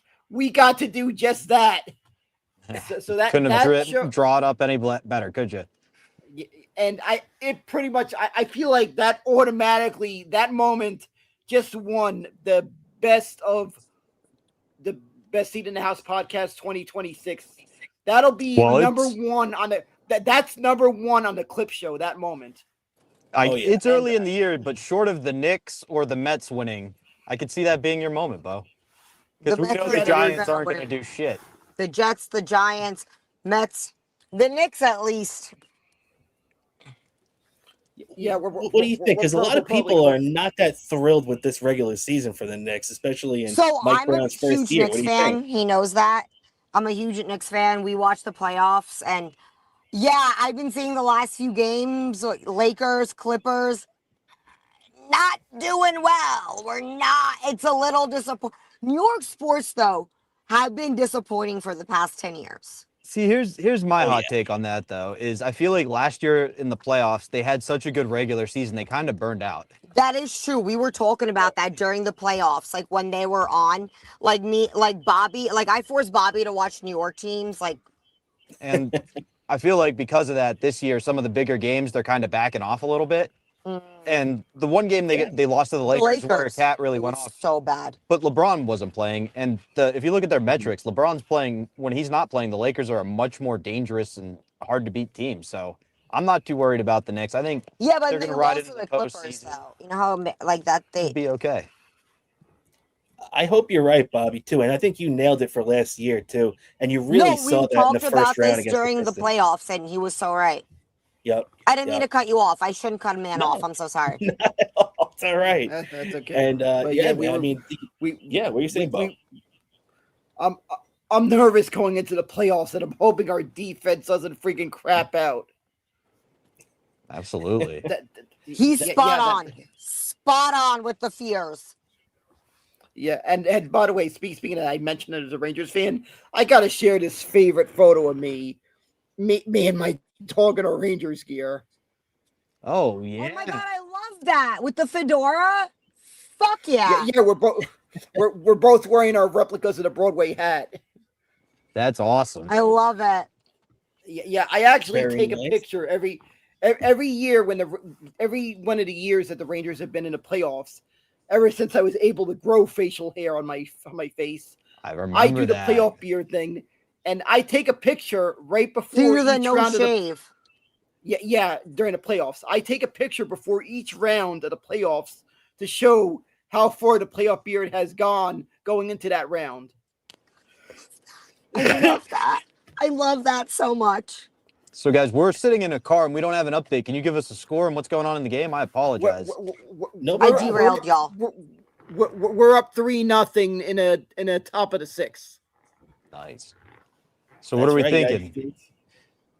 Looking pretty good right now. Looking pretty good. Although it's going to be a little scary in the next round. They got to play the Dominican Republic because those guys look like they're on a mission. Yeah, they literally come out swinging out of the womb. Yeah, no doubt about it. So you know how they say Dagestan 2-3 years for MMA? Literally, when a kid's good at baseball, I think they should just say 2-3 years Dominican Republic. It makes a lot of sense. Makes a lot of sense. You know, these guys, even Juan Soto, this guy got a $700 million contract last year, and he looks happier playing for free for the Dominican Republic than he's ever played for the Mets or the Yankees. They grew up. I feel like your Mets players keep doing that to you, right? You had the closing pitcher who tore his Achilles or ACL or whatever it was celebrating, and the Diaz, and then now this. Yeah, I'm going to be honest, I was on the Diaz hype train. I love Me too. No, me too. Oh, man, I was so pissed even just a couple of months ago when they let him go. Yeah, I was cursing up a storm. You have no idea. That one losing Diaz and then losing Alonso in the same offseason. Well, give me an example. Cursing up a storm. What did it sound like? It's gonna be hard to replicate it because it's just such a natural reaction. But the alert popped up on my phone as I was dropping off some food at a canned food drive. No joke. At a canned food drive. No. So sweet. Yeah, it was a canned food drive. It was actually not far from Citi Field, right? Coincidence, I happen to be right by the stadium, and I'm seeing this, thing pop up, boom, and I'm yelling, "Fuck that shit, fuck!" I was that is literally how I reacted. So you're in the middle of a charity drive with like lots of sweet people and losing your shit and losing your stuff. That's awesome. Yeah, and some of the other people there were Met fans, and coincidence, I'm sure. And not only that, Mr. Met was actually there. Like I had just moments before, as I was walking into that canned food drive, dropping off the canned food. Mr. and Mrs. Met were there. That's they were. Oh my god, I love Mrs. Met. They were sponsoring the charity that does that canned food drive. So I happened to see them right at the moment that happened, and I feel like Mr. and Mrs. Met were looking at me saying, "Yeah, don't let this smiles on us fool you. We're upset too. We feel you. We feel you there, brother." That's what I feel like they were saying to me because I feel you too. That's how I reacted because I got to see this guy in the minors and move up in the ranks in the minor leagues, and I actually got to high five him during when he was in the minor leagues during the when he was you gave him the Bobo curse touch. No, I did.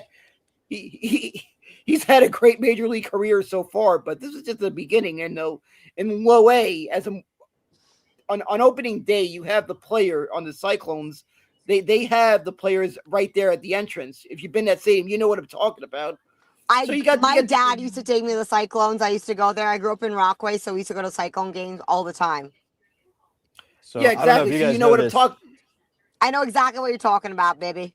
Speaking of the curse and the touch, actually, the last game Jack Hughes played before going to the Olympics, Dave and Roy were at and got to go down to the tunnel and touched Jack Hughes' hands as he went on the ice for the third period. So a lot of people say it was Roy and Dave's magical touch.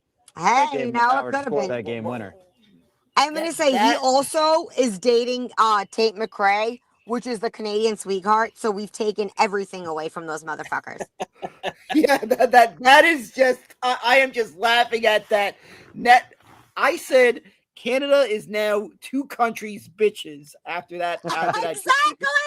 I can't wait till we all are about to get drafted and we're trying to sneak into Canada and they pull all these clips of us. Well, I'm never getting it. I'm going to say, so Bo, next time you have a tantrum about the Mets, can I join you because I have tantrums about everything? Yes, you could. All my fellow Met fans are welcome to join me in that. Please, I because feel I like have tantrums. Bobby will tell you I have tantrums about everything. So I would love it if I want to join. yeah, you are welcome to join in. And if you have a dog, you could join in too. Because I can tell you one thing. I have cats. My- I'm not a dog person. I'm a crazy white lady. Yes, so, but I'm sure those cats kind of react a certain way when you're cursing up a storm. Because my dog, he curses up he curses up. What kind of dog do you have? It's a poodle schnauzer mix, and I can tell you when I'm yelling at the TV, he's barking. Oh, yeah, he knows. Whatever reason, I'm That's making so a lot of cute. noise.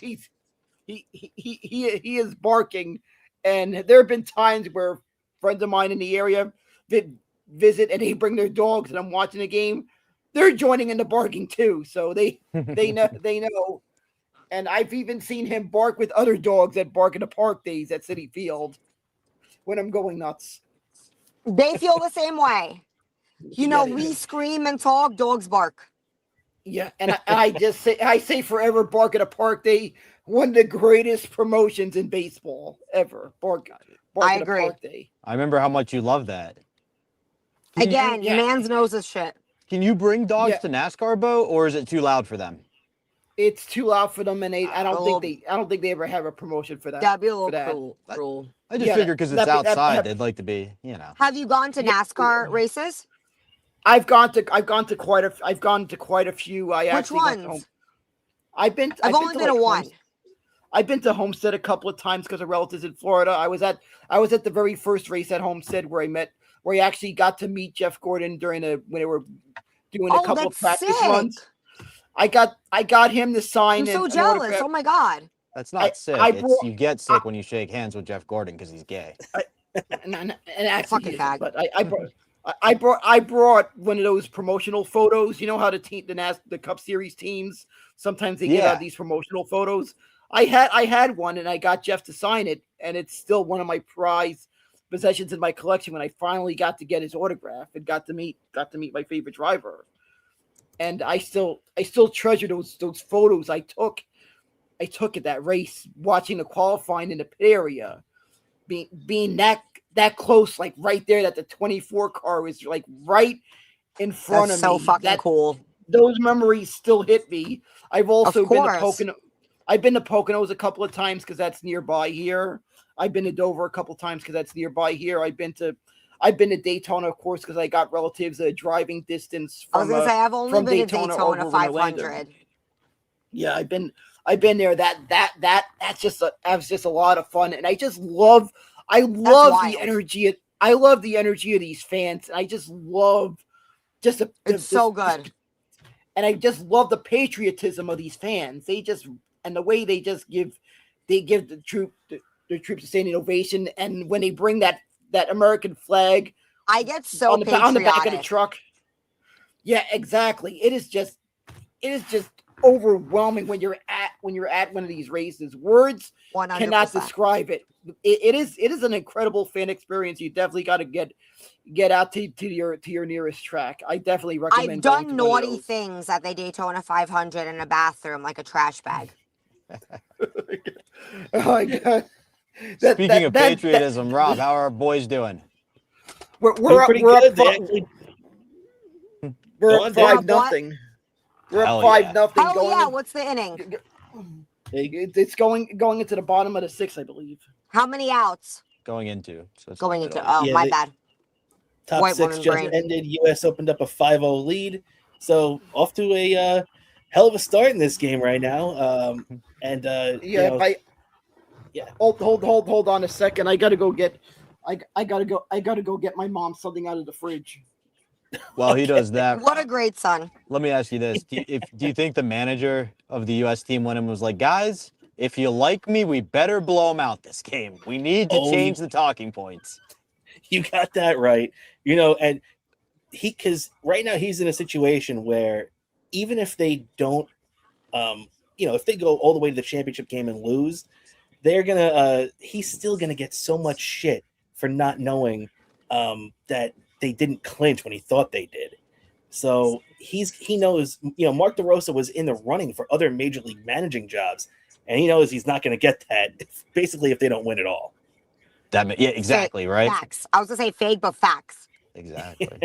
English wasn't my first language, so but facts. There we go. And but I wanted to ask you too, Barb. I know you're a big Rangers fan. Have you still? The Rangers have had a terrible, terrible season.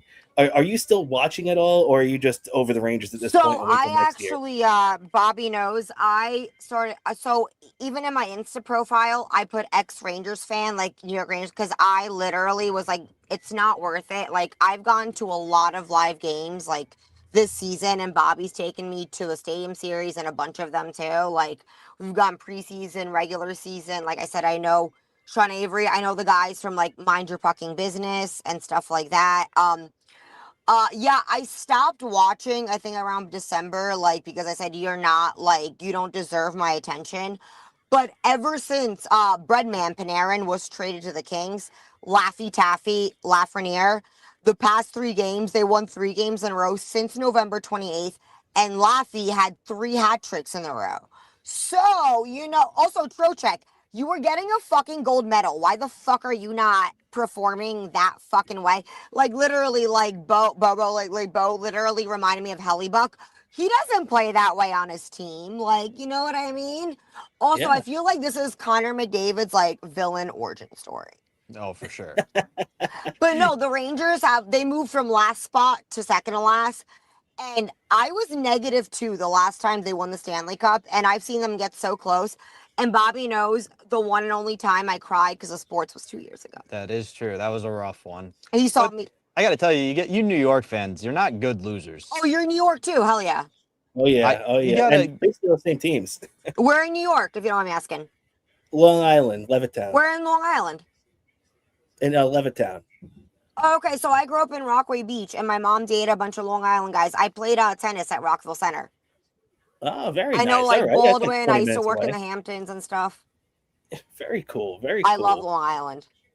Yeah, Long Island is it's always very interesting. And I work in a courthouse out here, so I see a lot of the most interesting stuff you can imagine. What do you do? I just, I'm just a court clerk processor over there. But you see the craziest shit you'll ever want to see. I have a press pass for independent journalism, and I go to high-profile cases like Diddy, Luigi, and all that stuff. Yeah. Oh, very cool. Very cool. All right. And I'm sure that you come across a lot of crazy shit with that too. I do. But is there an update in the score or no? Still 5-0, bottom of the 6th right now. How many outs? Canada's up. 1 out. 1 out. And, okay. U.S. changed pitchers. They got a new guy on the mound, Keller. So we'll see how this goes. But because the last guy they had, Logan Webb, started for the San Francisco Giants, threw really solid 5 innings. But they in this round, the first couple of rounds in the World Baseball Classic, they have all these pitch count rules. So in the first round, you can only have a guy throw 65 pitches. And in the second round, you can only have a guy throw 80 pitches. So really doesn't let these guys go in for too long. No, which is kind of nice because truly we're trying to showcase all the baseball players. But at the same time, if a guy's having a chance for a perfect game or something, you got to let him go. That's the thing I always thought about too. Yeah. Can you explain that for like girlies or women, like for dumb bitches, like what that means? Is that okay? Yeah. So the pitch count, it's literally how many pitches the guy throws. And in baseball, for the most part, you get around 100 pitches in the regular season for most guys. Okay. And, if you're a starting pitcher, you're going to throw about 100 pitches. And to limit the guys early on in this tournament to 65 and then 80. That's like very low.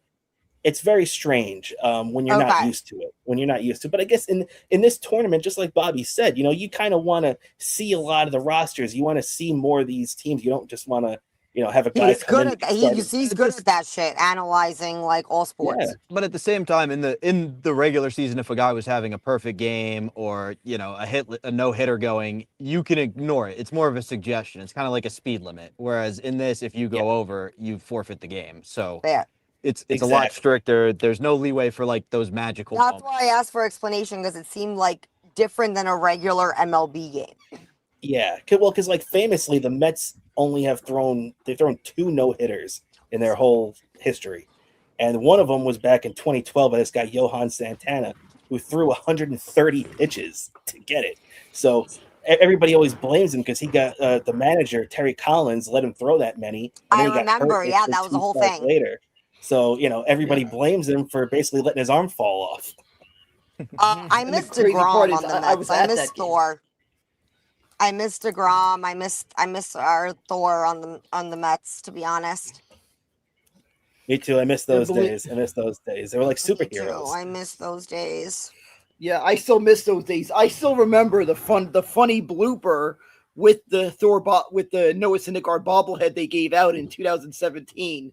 Remember the bloop that the bobblehead they gave out at him at store, and I think they may have the hammer, in the words of Chip Shipperson.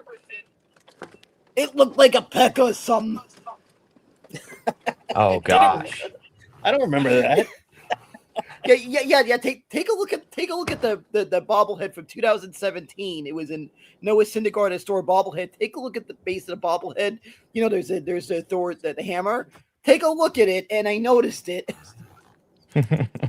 That's I'm awesome. gonna- I was just laughing like, man, did the people who made this bobblehead inspect it to make sure that they did not know they were going to become a meme? That's amazing. Well, hey guys, I apologize, but my phone is dying, so we're gonna head on the road. But thank you so much for having us, and bring home a USA victory for us, please. You got that Yup. right, Bobby and Barb. Thank you so much for joining us. Thank you Yup, for and having us, remember buddy. one more thing: nothing can kill the grimace. Nothing can kill the grimace. Let's go USA one more time for the road, Bo. USA. USA. USA. USA.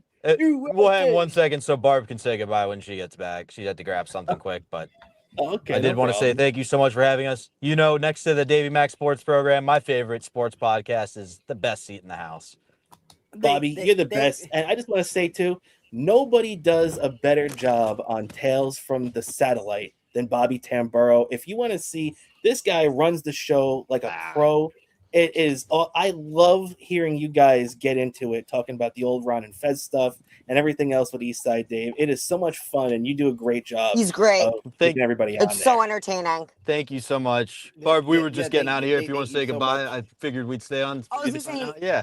Goodbye. Yeah, Thank you for everyone for watching. Thank you so much for having me on, guys. I'm sorry to derail the conversation for Rangers and hockey, No, but that was awesome. thank you so Yeah. much for having me on. It's And okay. yeah, honestly, me and you, Bo, we gotta connect. We gotta have tantrums together in public. Yeah, let's do this again sometime. Yeah, exactly. You're Listen, I I'm a guess we cute got white woman. We get away with everything.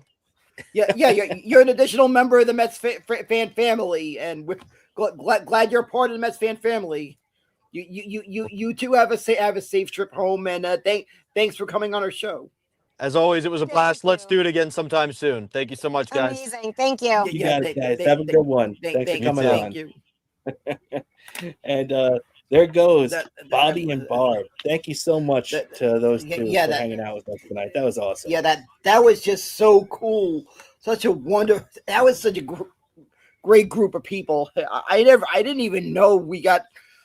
Turns out we know an additional member of our New York sports family there, and thanks to that. That's So it's right. That's amazing. right. And how funny is it that she is a fan of? I mean, she's a fan of all the same teams I am. And aside from the Jets, the Giants, she's a fan of all the same teams as you too. Yes, that's when we got an additional member of the Scene House Podcast family, and it's gonna.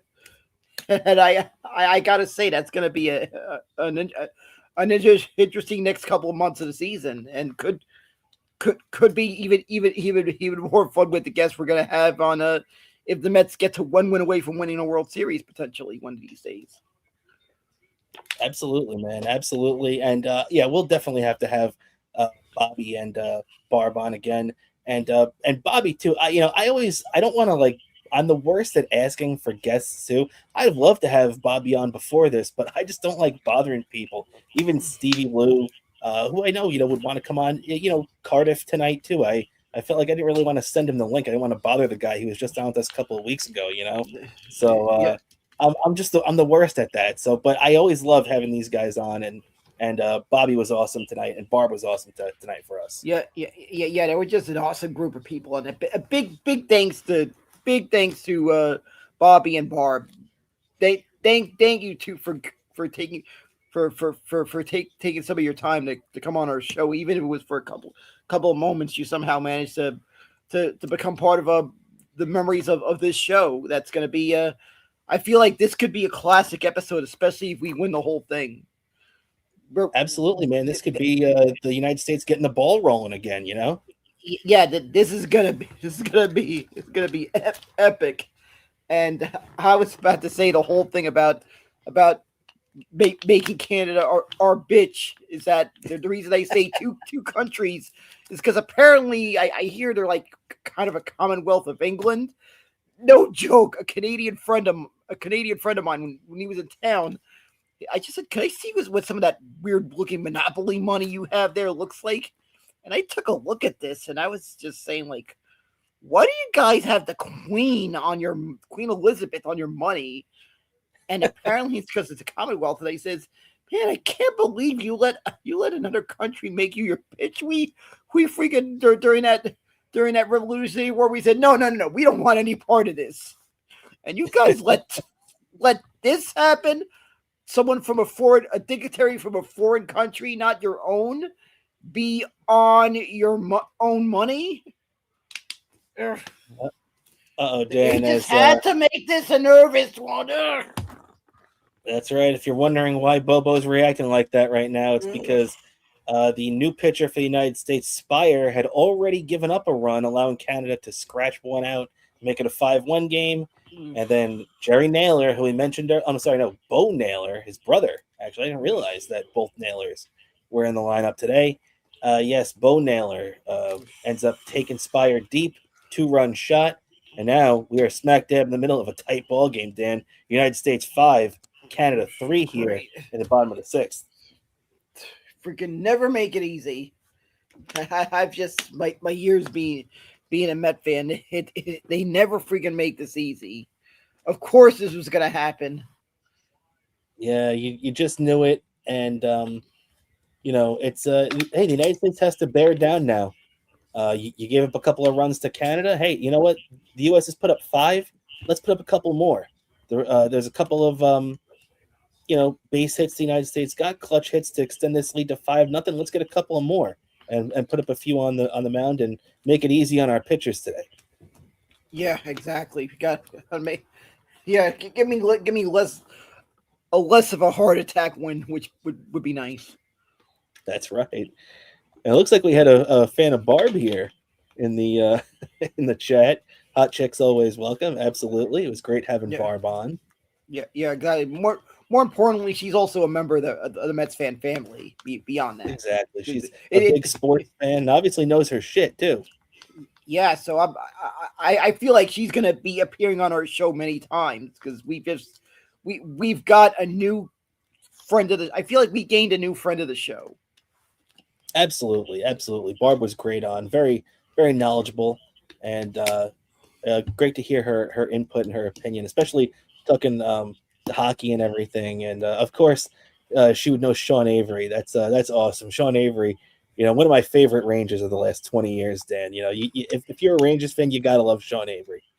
Yeah, he just brought so many memories of the Rangers. It was like the first time we're seeing the Rangers good, and those part of all those years that we had a nice run of consecutive playoff streaks that I just wish would have had a different outcome than it did, but it was just still such a fun couple of years, and I'm hoping we get back to that soon enough. Yeah, it's true, man. And so we'll see what happens with the Rangers now. They've been playing better lately, but the U.S. now 2 outs here in the bottom of the 6th, up 5-3. Spire's looking to get out of this one without giving up any more. He's ahead in the count. I'm sorry, it's actually a 2-2 count with 2 outs here. Base is empty in the 6th. And, Dan, so once the U.S. is able to get out of this inning, we're down to the final 3 innings. and it's going to be crunch time now. This bullpen really has to kick it into gear. The United States pitching has been pretty, shoddy, if you ask me. They just showed a stat that I think it was in the last 28 innings, the United States has allowed 10 home runs. And you're not going to be able to win when you're doing that kind of stuff against teams like the Dominican Republic and Japan, because they'll make you pay for it every time. Yeah, that they need to shore up on allowing less home runs, especially the bullpen. I feel like the bullpen needs to have more scoreless innings down this stretch run, this and the quarterfinals and the finals, because that's going to play a big factor in the rest of the tournament.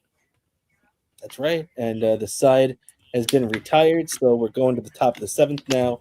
The U.S. is coming back to bat, and this is big time now, Dan. It's about time for the United States to tack on some runs now. They opened up a 5-0 lead. Maybe they were feeling a little good about themselves, but they did tack on two. See, the thing is, though, top of the sixth, the United States scored those other 2 runs to open up the 5-0 lead. But the thing that sucks is that the pitching turned around and gave 3 right back. So you went from having a 3-0 lead, or I'm sorry, a 3-run lead, to now it's just a 2-run lead. So you're really going to have to get these guys in order. And luckily for them, too, it's the top of the lineup coming up now. Harper, Judge, and Schwarber. Definitely the 3 most dangerous hitters, you would think, in the United States lineup right now. So it's time to wake up and put some numbers up on the board again, right? Yeah, exactly. And hopefully this will bring some good luck. I'm being superstitious. I'm rubbing the belly of the living room grimace here. There you go. Hey, Dan, show the camera the grimace there. Yeah, here he is. There you go. That's the grimace. The living room grimace. You saw him make a brief appearance at the end of the appearance of Bobby and Barb. Remember when they said nothing can kill the grimace? That's right. Nothing could kill the grimace. We all know that. Yeah, exactly. So I'm being a bit nervous, superstition, and I'm freaking pressing this thing. That was easy. This thing I have at my computer desk. I don't know if you remember this. I'm being superstition here.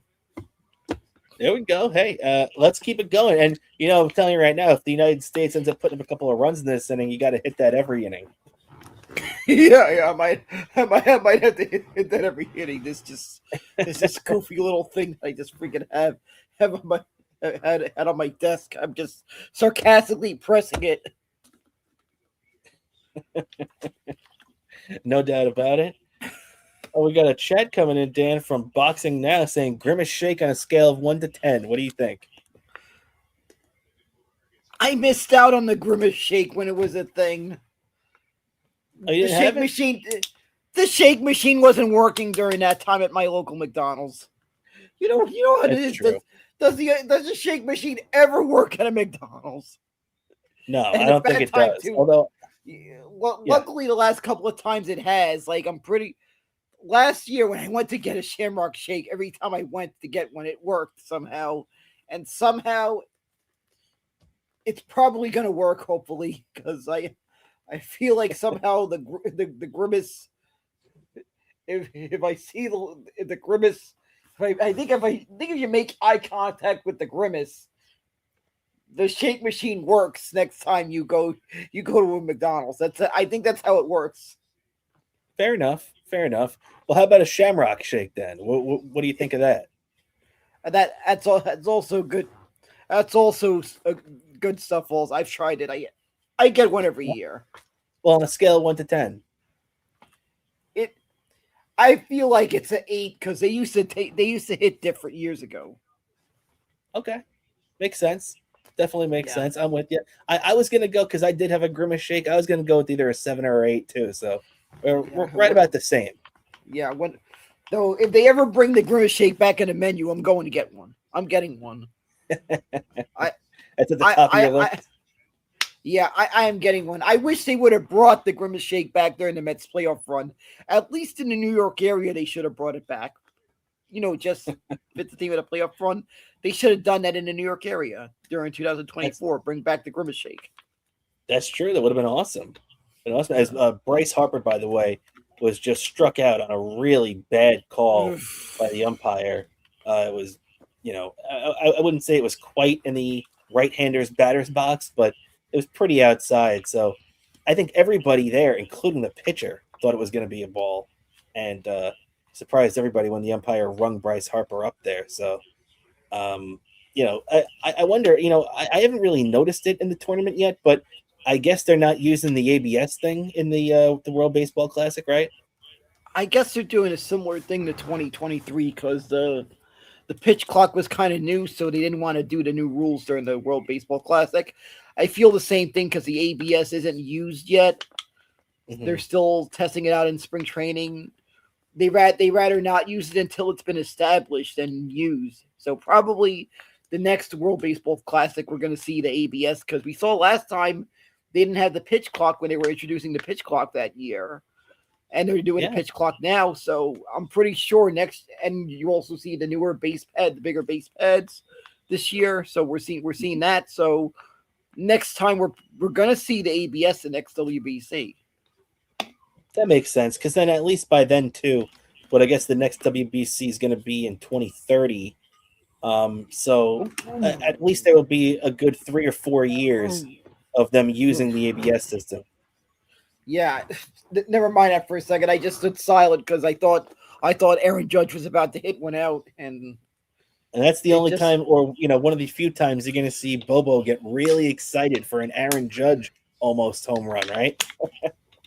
Yeah, exactly. Once this tournament goes, once it's back to regular season, it's back to Aaron Judge being an opponent and wanting to beat him. That's right. And Judge, unfortunately, did fly out to deep center field, just a little bit in front of that 409 mark in center field there. Judge just missed that one. And the pitcher thought he got it, too. You could tell by his reaction, the little jump the pitcher gave. But, man, this guy is walking on thin ice so far against these three. And just missed hitting Kyle Schwarber in the head on that pitch. Yeah, that was a close one. Thank God he's okay. I do not want to see anyone go through that, even if they're an opponent. I do not want to see anyone go through those injuries because it just gets scary.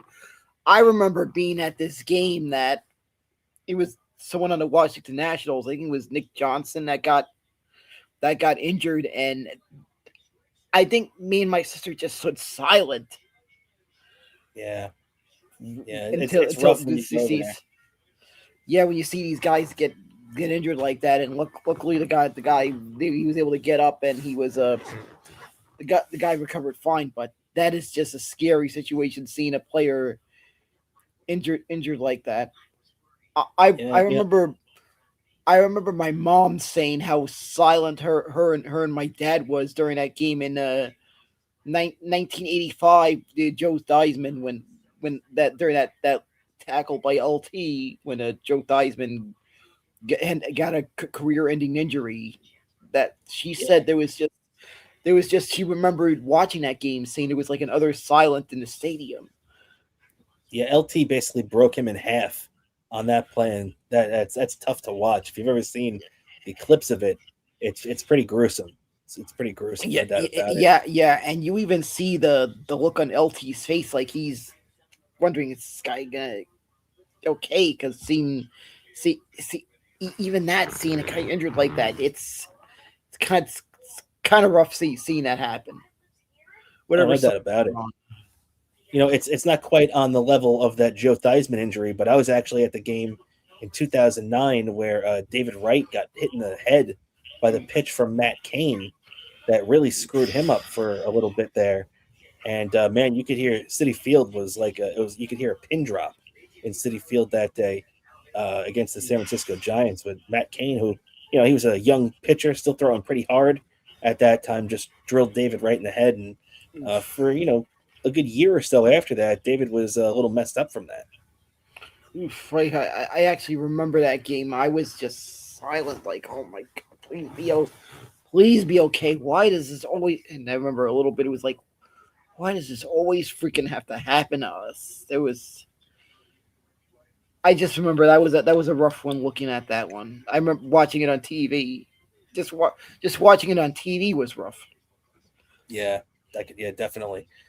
Definitely, that was a Fox Saturday afternoon game too. I'm pretty sure, and even though I was in the stadium, it was I remember seeing the clips of them talking about it afterwards, and yeah, that was pretty bad. That sucked with David Wright. Just always seems unfortunately like David was snake bit by weird things like that in his career.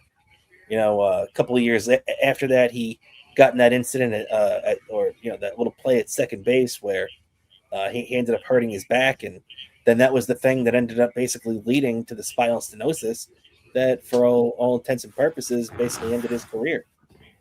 Yeah, that's another unfortunate one. We never got to see him. Unfortunately, it was a career-ending injury, and what we look at what could have been. I feel like David Wright on that 2022 lineup. He might have been on that 2022 lineup, even on that 2019 lineup. That would have been something to get to see David Wright and Pete Alonso in the same lineup. That's true. It really would have been awesome. Even if it was like for the last couple of years of David's career, just the thought of those two on the same lineup would have been something. It's true. It almost would have been like Aaron Judge and Derek Jeter being in the same lineup, and they just missed each other by what I guess about a year, because what Jeter's last year I think was 2014. So that's it. Judge made his debut the following year. Played a little bit more in 2016, and then really broke out in 2017. But it's kind of the same thing. That same kind of feel would have been like two generations meeting up. Yeah, that would have been something. I feel like we kind of got to see that in Mets history during those 2.5 years that Mike Piazza and David Wright were on the same team together. So we kind of did get to. Point. I feel like we kind of got to see that passing of the torch moment a little bit. That's a good point. History. You're right. Because Wright came up in July of 2004, and Piazza's last game here was October of 2005. So yeah, they did have a good, year plus together on the same team. So it's a good point. Yeah, we got to see that, and we got to see two players who had their numbers or retired as Mets, and that still feels weird seeing guys you remember playing and that their numbers retired, and guys you remember as rookies, in some cases players you remember as rookies having their number retired, and seeing that, and that's gonna feel weird when he says, when I finally get to make it out to the Hall of Fame, visiting Cooperstown and getting to actually see, when I see the room where the inductees are, and I'm seeing people I remember as rookies. That I feel they got to challenge. They got to challenge this one. Yeah. So there was a play in the hall. David Bednar, the Yankees closer, is in the game right now, and Canada had a runner on first, hit a ball in the hole. Bobby Witt Jr. made a great play and made a great strong throw, but it does look like the Canadian runner did beat it. So I don't think the U.S. is going to challenge, and it's going to be runners on first and second, nobody out, bottom of the seventh, down by 2 to Canada. Yeah, that's what it looks like. It's going to be another one of those. It's going to be another one of those nervous ones. I feel like it's just overall of baseball. If I'm rooting for a team, it's happening. Bednar throws a wild pitch, so runners on second and third now. Tying runs in scoring position right now, Dan. David Bednar has come in and immediately put the United States in a very bad position. Great. Wonderful. How do you Yankee fans deal with this? And who's catching? Is that Cal Raleigh? That was a terrible job. Yeah, I was gonna say I wouldn't even call that a wild pitch. That should be a pass ball. And that's exactly what they ruled it. Actually, they showed it on the board. That was a pass ball. That was a terrible job by Cal Raleigh. He basically it was a breaking ball, and he didn't even move the mitt to catch it. Yeah, that's terrible. I'm sorry. Yeah, and by the way, Mr. 60 home runs hasn't hit one so far in this tournament. Come on, What the Cal hell? Raleigh. Show you're not a one-year wonder. Hit a couple of bombs here. We need you. Yeah, that one I was nervous about that, him being on the WBC. Is he gonna be too like over trying to do too much? Because you always see that sophomore jinx that gets gets us all nervous. Because I feel like there's gonna be a lot on him just one year taking part in this. When I saw who was gonna be on the team, I'm not sure that's a good idea, Cal Raleigh, after just one. After just maybe, I think what is he like? It's like his third season, I believe, right? Third or fourth, but yeah, I mean, he had a couple of mediocre seasons, and then out of nowhere, he had that incredible season last year. And I agree with you. I understood why they invited him because of the upside. He hit 60 home runs last year, but it did worry me a little bit that I hope this guy isn't a one-year wonder, and just like you said, try to do too much, because he could still go out there and have a good year for the Mariners this year, but if he tries to do too much in this tournament, he's probably not going to do that well. Yeah, that's what I feel like, and just hope this doesn't bite us in the ass. Because I feel this team is way. I feel like this U.S. team is way better than a quarterfinal exit. That's right, and David Bednar just got a big time out, jamming the batter. That's a king size out. No doubt about it. Runners on second and third now, one out, as he jammed the batter to pop up to the third baseman, Bregman, as Garrett Whitlock, the Boston Red Sox pitcher, warms up in the bullpen. So right now they got a short leash on Bednar, the Yankees closer, who is currently in right now, pitching the seventh for the USA, and he's facing I believe he's still on the Red Sox, Tyler O'Neill right now, the number 3 hitter in this Canadian lineup. So this guy's no slouch. This guy's a major leaguer. We know how good this guy can be, Dan. So in these types of situations, you got to look out for these Cardinal guys too. This guy plays the Red Sox now, but he came up with the Cardinals. They're all dangerous in this kind of situation. So Bednar better be on top of his game here. Yeah, exactly. This is going to be the biggest spot he's ever one of the biggest spots he's ever been in, and just I'm nervous going into this one. That's true. And right now, Bednar jumps out to an 0-2 count here, so he was behind 3-1 on the last batter. So let's see. All right, 97 mile an hour heater up high, and it's 1-2 right now at 1 out here. USA and Canada, big spot here. US has to get out of this jam. You don't want to give up any more. Make it a 1-run game this late. Yeah. And there we go. The big strikeout from Bednar. He ends up getting O'Neill on a breaking ball out of the zone. He chased. The ball bounced. Cal Raleigh applied the tag. So great job there. I don't want to go too much, otherwise YouTube's going to kick us off because you're not allowed to do play-by-play, but definitely great job there from Bednar getting out of that jam. Real quick, though, Dan, I did want to take a look at our chat for a sec. Let's see. And ZZ is hanging out here.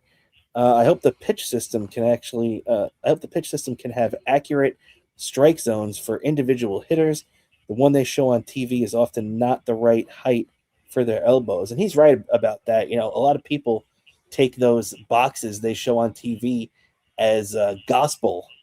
And I hope that it's a lot more accurate in whatever the ABS has. Although from what I've seen so far in spring training this year and last year, it looks like they do a pretty good job.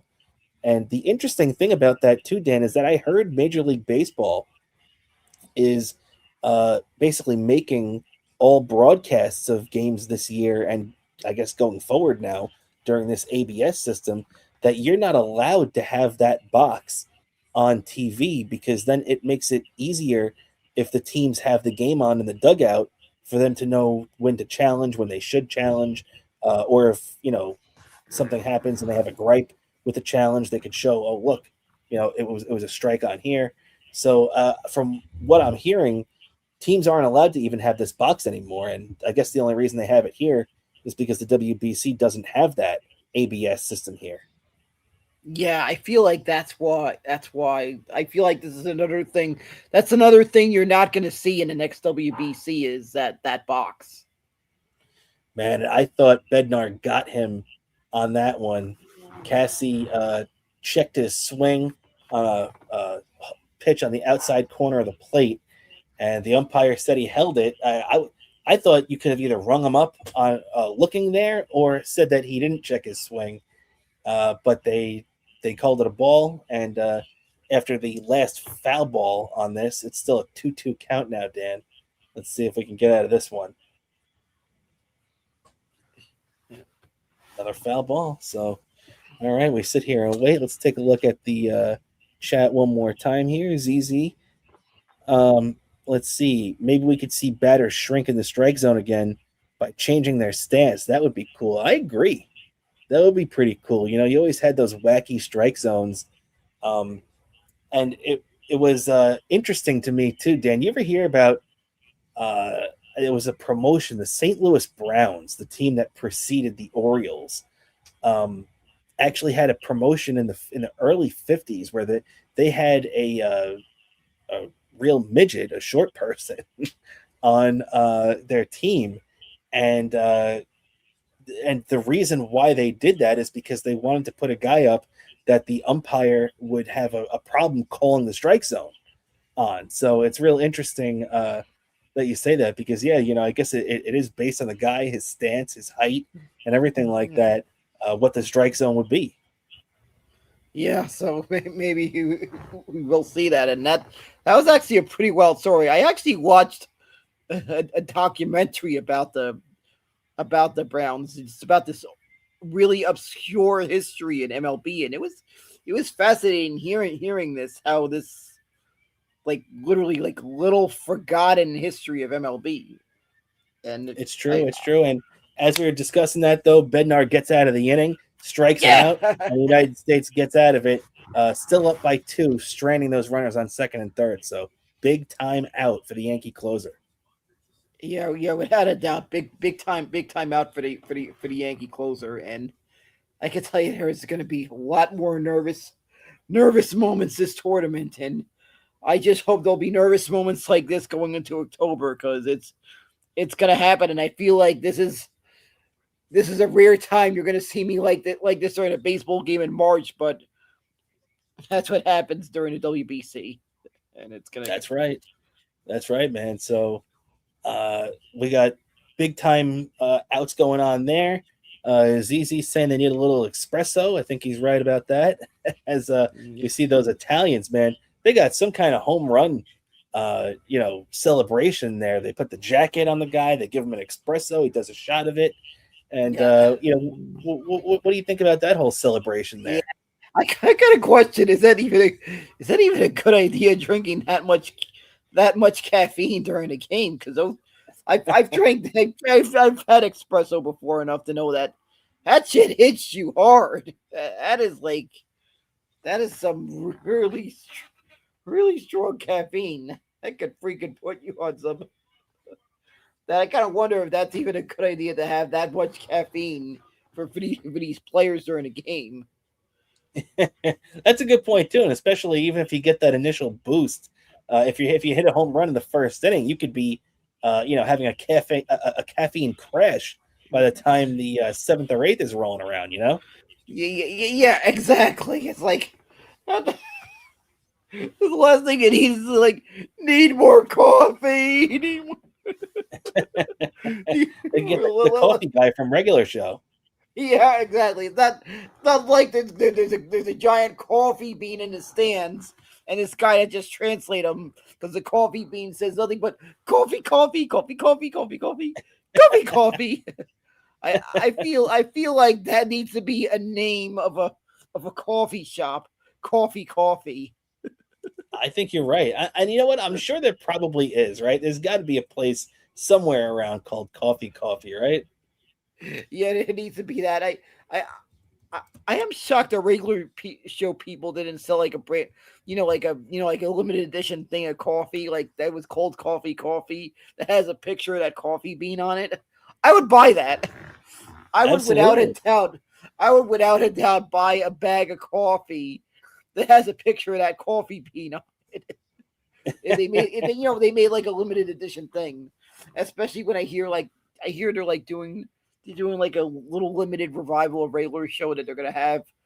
They're gonna make it look like they're lost episodes of regular show. It's gonna be called regular show to lost tapes. I'm excited about that, seeing these characters again and what kind of shenanigans we're gonna see once again for the Park Gang. No doubt about it. That is definitely something to look forward to. And right now, also Team Canada has now changed pitchers again. They brought in this kid Wilkinson. Let's see about him. This is Matt Wilkinson, a 23-year-old lefty who's coming in now. This is a tough spot for this guy, man. You got to hold this American lineup down right now as Bregman crushes one foul. So it'll be interesting to see how the U.S. is able to handle this kid right now. But this kid doesn't have an extensive resume either, Dan. I mean, as far as I can see, I don't even see. Okay, it looks like he is a single A pitcher right now.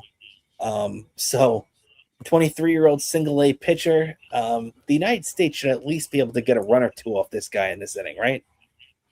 Yeah, exactly, and that kind of amazes me how some of these teams manage to bring in these minor leaguers that are just pitching in literally their first big spot they've ever pitched at.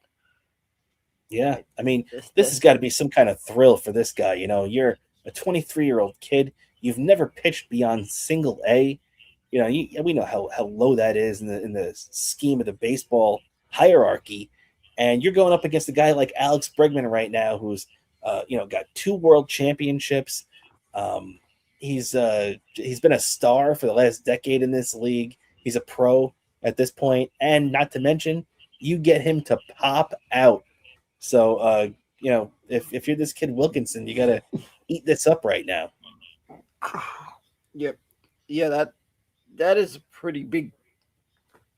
It's got to be a big thing for some of these players, and that they're just unexpectedly in the minors, and they're playing. They're probably getting a taste of the big leagues in a way.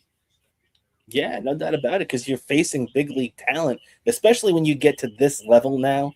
Maybe early on when you're in pool play, you're facing a couple of teams like, Brazil or even Great Britain, where there's only a couple of major league guys or even, top tier minor league level guys for the most part. But, you're going against this United States lineup right now. Like you're facing Roman Anthony, one of the top young hitters in the game right now for the Boston Red Sox. You just got out Alex Bregman, who we ran down his resume before.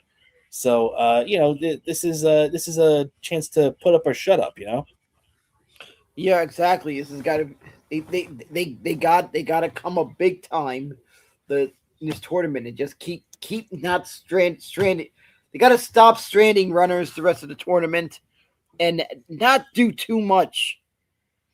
I was saying this before going into this game that they can't be too homer happy, and I'm getting nervous about that the rest of this game so far. Yeah, you got to try to tack on, and so far they have not done that. As Wilkinson, the young kid, has come up and retired the first two batters on 12 pitches, so he's done it relatively quickly. And now, hey, this is a time. Me and you were talking about Cal Raleigh. This is a time that we can see him put up a big spot here. If he hits a two-run game, obviously, you feel pretty confident right now, especially with the U.S. back end of that bullpen. But an extra run here would be major, especially adding it here in the eighth. If Cal Raleigh could put a charge into one and show us that 60 home run power from last year, Yeah, exactly. He looks like he's doing too much again. Yeah, see him pulling off a little bit.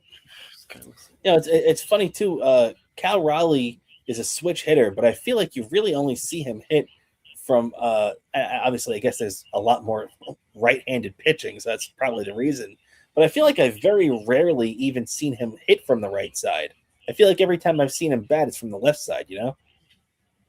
Yeah, I feel the same thing. What little sampling we've gotten, what little bit we've seen, we've seen him hit.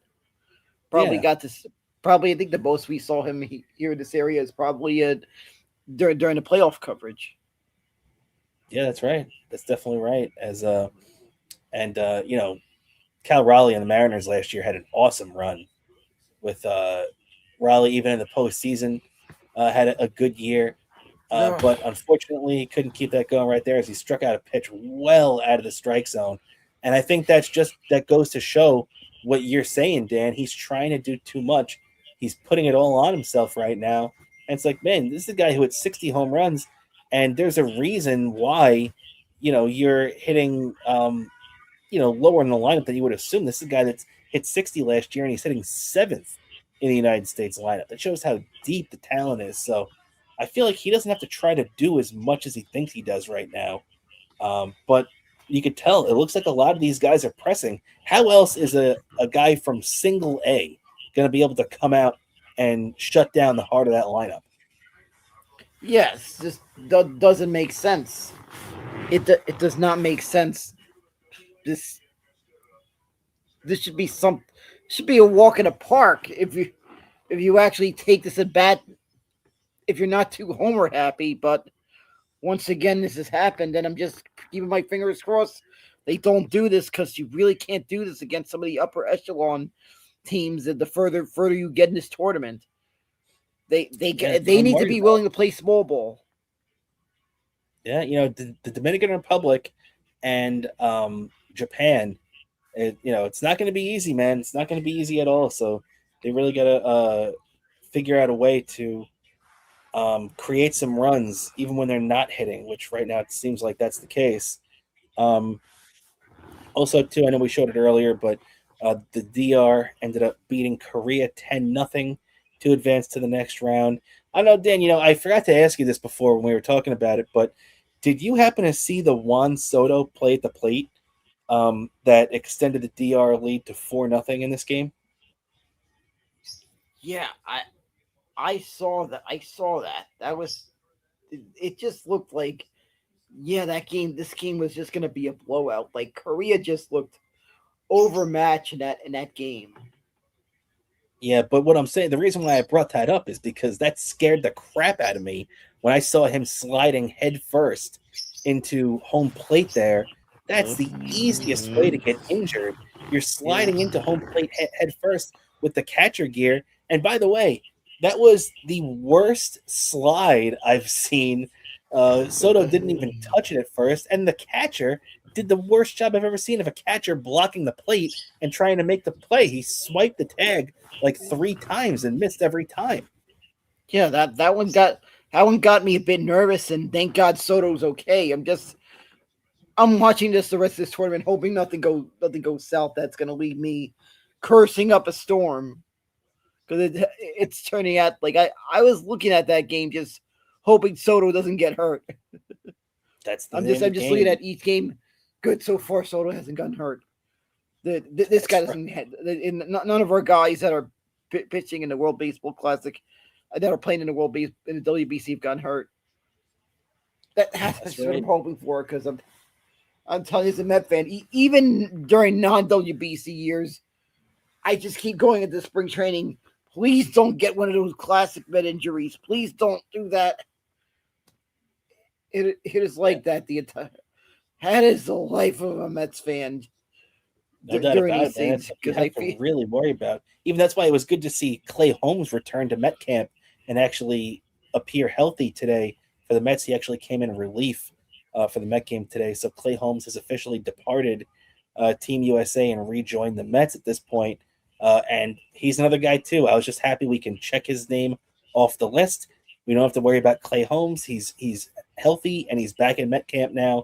Unfortunately for us, though, the one thing we do have to worry about is let's just keep our fingers crossed that if we do get that far to the championship game, that Nolan McLean is ready to go.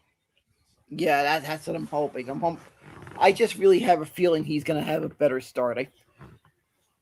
There's just something about him that just feels like he's going to bounce back from a bad start. Yeah, I could see that too, but you got to remember that it's going to be against a really tough opponent. You got to figure, I don't know. We've looked at the bracket a couple of times. I'm still not even sure which team it's going to be. It appeared on the TV version they showed that it'll be the DR. So I guess that means the next time McLean pitches, if the U.S. gets that far, it'll be against whatever team advances from the other side, whether it be Japan or Italy or whatever you want to say. But it's it's going to be a big thing here now to see McLean bounce back, because even though wouldn't it just really suck? Like, let's just say he goes out there and has a bad game in the championship game against Japan or DR, whoever it ends up being. And it would just really suck to see him take that kind of flack for the type of pitcher that we know he is. Yeah, that's the part that bugs me, is that I'm hoping he just has a good game for the sake of that and just his team, because I just feel like that's gotta be demoralizing if that turns out that way. Yeah, because that first inning, the first inning that McLean pitched, he struck out the side, and he looked really, really good. That reminded me of Jacob deGrom pitching in the 2015. Oh, did you see that? Yeah, great play by Bryce Terang. Absolutely. There was a lot of hard contact in that inning, but the U.S. defense was up to it. Yeah, that is just a stellar defense right there. I could be relieved there. Actually, speaking of relief, I gotta hit the bullpen if you get my All right. As we have one of the hosts take a little break here for a little bathroom break. That's right. The United States is still up 5-3. Garrett Whitlock pitched a 1-2-3 eighth inning against Team Canada to keep the 2-run lead.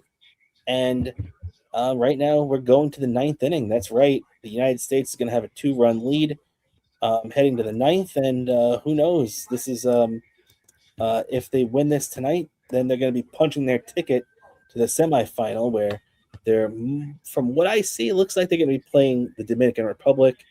And the Dominican, their team has just been on such an incredible run. They are just pounding teams into the ground. I was talking about it with Bo a second ago. The DR ended up winning that game 10-7 today. Juan Soto has been on an absolute mission for this team. It would have been nice to see him look anything like this player last year for the Mets. He obviously, Soto had a really good year. I don't want to say like he doesn't, but I mean, geez, he is like he has a fire lit under his ass this year, like I've never seen before. You look at his numbers in this tournament so far, 316. And he just seems like he's hitting home runs all the time. And even he was hitting bombs in those exhibition games that the DR was playing. So, and you just saw the way he busted his ass. He scored that play at the plate we were talking about before, was a double in the gap where he scored all the way from first base, and Juan Soto really busted his ass to get there. So, you got to give him credit. He is a hardworking player that does really care deeply, I guess, for obviously his country and everything. And he is definitely showing that now, no doubt about it. As if you're just joining us, Bobo is taking a bathroom break. He'll be right back.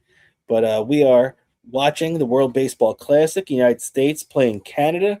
United States right now currently has a 5-3 lead as we head to the top of the ninth inning.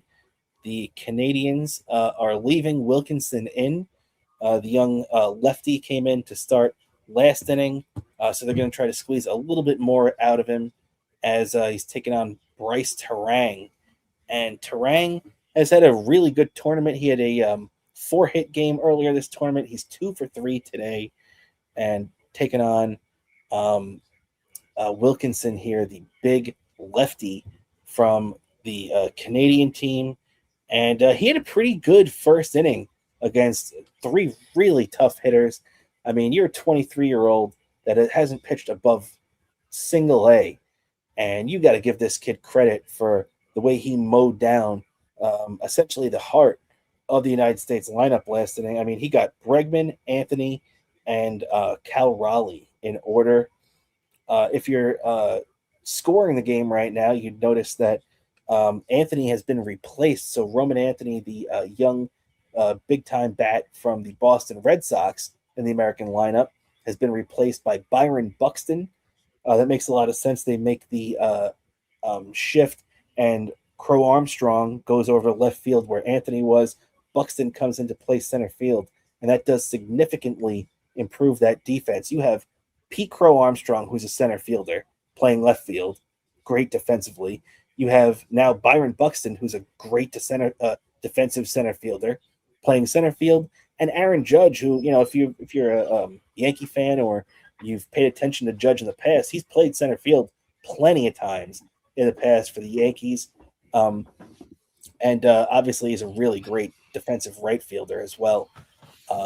As Wilkinson too. Now 5 straight, Dan. They left that kid Wilkinson in the lefty, and he has gotten down the first 2 in this inning as well. Got a double play ball, actually. That's what it was. So things working out really well for this kid so far. He's mowing them down. Right, I forget. Whoever this guy is, he's probably turning out to be I have to give credit. He's probably going to turn out to be a pretty good player down the line. But it seems like one of those guys we're going to be hearing about again somewhere down the line. You know? Yeah, I feel like that. I feel like this tournament kind of has an effect in sometimes recruiting free agents. I feel like international free agents sometimes. Like I feel like if I'm correct, I think Daisuke Matsuzaka pitched in the 06 WBC, and he wound up becoming a highly touted free agent. And I feel another one that got, if I'm correct, I think Senga was on the 2017 WBC. Senga sounds about right. Sounds about right. Yeah, he ended up on it. So I feel like sometimes that this tournament has had kind of different effects, and I feel like maybe it's kind of driven up the interest in baseball in some countries, I feel like. Yeah, well, also 2 other guys that you're right about in this respect too is 2 Cuban players, in Aroldis Chapman and Yoenis Cespedes, who both ended up getting signed after the 2009 WBC. Yeah, so there's a lot to show for that. That kind of does help a little international free agency, and probably for this tournament might drive up interest in some European countries, that we could see some players that have some weird places we've never seen major league talent come out of sometime down the line. We're gonna see. Yeah, no doubt about it, man. No doubt about it. Even as we were talking about earlier on, I was disappointed to see that Australia wasn't able to pull it out, because Australia's been producing a lot of good baseball talent, recently too, and baseball has been really gaining traction down there the last couple of decades. Yeah, exactly. I feel like that's another one that's kind of gaining traction. We're probably at some point down the line, you're probably going to see an Australian in the Hall of Fame if they keep up that trajectory. Yeah, no doubt about that, man. No doubt about that. As right now, Bryce Harper is up. Harper's 0 for 4 today. I feel like Harper has been one of those guys. He hasn't really had a signature moment in this tournament yet, as he's ahead 3-0 in the count with 2 outs.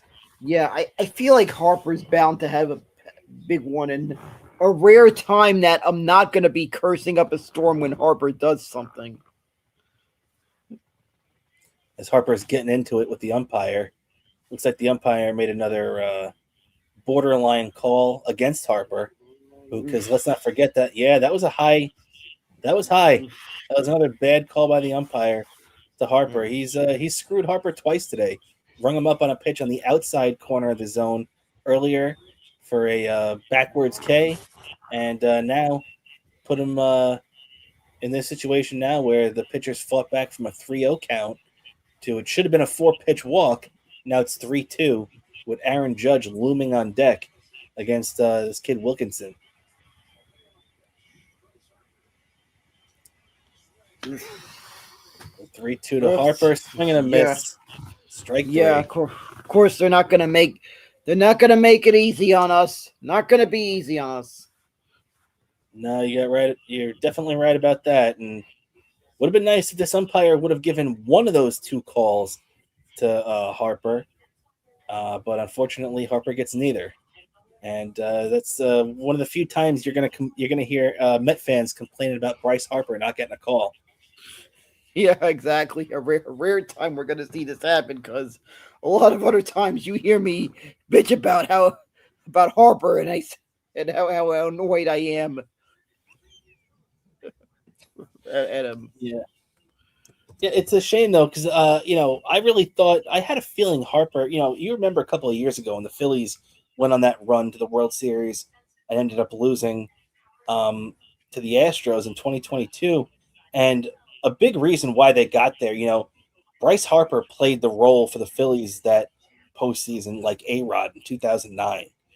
He carried them to the World Series with big moment after big moment, and I was really hoping that Harper could have a run like that in this WBC. But unfortunately, Harper's been okay, but he hasn't been the difference maker that I was hoping he would be. Yeah, he kind of hasn't been in there. They've been like kind of on and off postseason appearances for the Phillies, so you kind of really never, you don't really get to. He's never really kind of haven't really been able to have big postseason moments. Yeah, it's true. And actually, good point in our chat from our buddy ZZ hanging out with us. If you know he's calling high balls and strikes, swing the bat. And you're right about that. You're right. You see a lot of these guys like Harper and Judge to a certain extent, but Judge is he protects the zone better than that. And even Soto, a lot of these guys feel like they're looking for walks at times. So you are right about that. Take the bat off your damn shoulder, Hold on. What's going on, Dan? What do you got going on?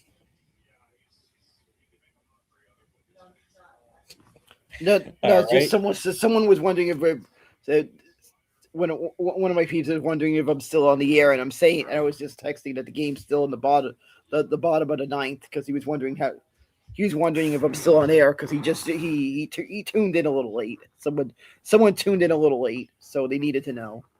Very cool. Hey, we like anybody that's been hanging out with us tonight. We appreciate everybody that's tuned in, and also special thanks to Barb and Bobby Tamburro for jumping on before with us. They were on for a little while, and they were 2 great guests. And it was a lot of fun having those guys on tonight. Yeah, they were 2 great guests, and we hope to have them on in the future, because they were just a lot of fun guests. And we got introduced to another member of the New York sports family, which is, I feel like, is always cool. The more the merrier. Absolutely, man. You're definitely right about that. Barb, a big New York sports fan. We all know that Bobby knows his sports too. Yeah, and I also have to say, there was a Met fan I know that was recruited that became a Mets fan, and I told this person, if you're gonna from a state that didn't have any teams, I said, if you're gonna become a Mets fan, I can tell you we're a tight knit bunch. We haven't had a lot of history of winning, but us Met fans are just a fun bunch. I said you will enjoy it, and I said when we finally win it, the party's gonna be a party like no other. I promise that newly recruited Met fan that the party was gonna be the biggest party you will ever see for a sports team, and I cannot wait to know what that's like. I hope we get to know what that is. That's like pretty soon, because it's been so long. I was probably 4 years old. You were practically born the last time they won it. Yeah, I was 12 days old the last time the Mets won the World Series. I was born on the 15th when they won the pennant, and they won the World Series 12 days later on the 27th.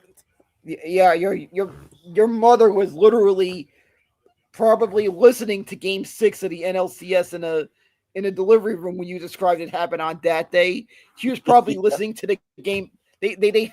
She probably heard Bob Murphy's voice echo in a delivery room when that. Oh, I'm sure. When you were born, I'm almost sure that's what the scene was like. Like I think there was a Futurama episode or something like that they kind of flashed back to when Fry was born, that his mother was listening to the Met game or something.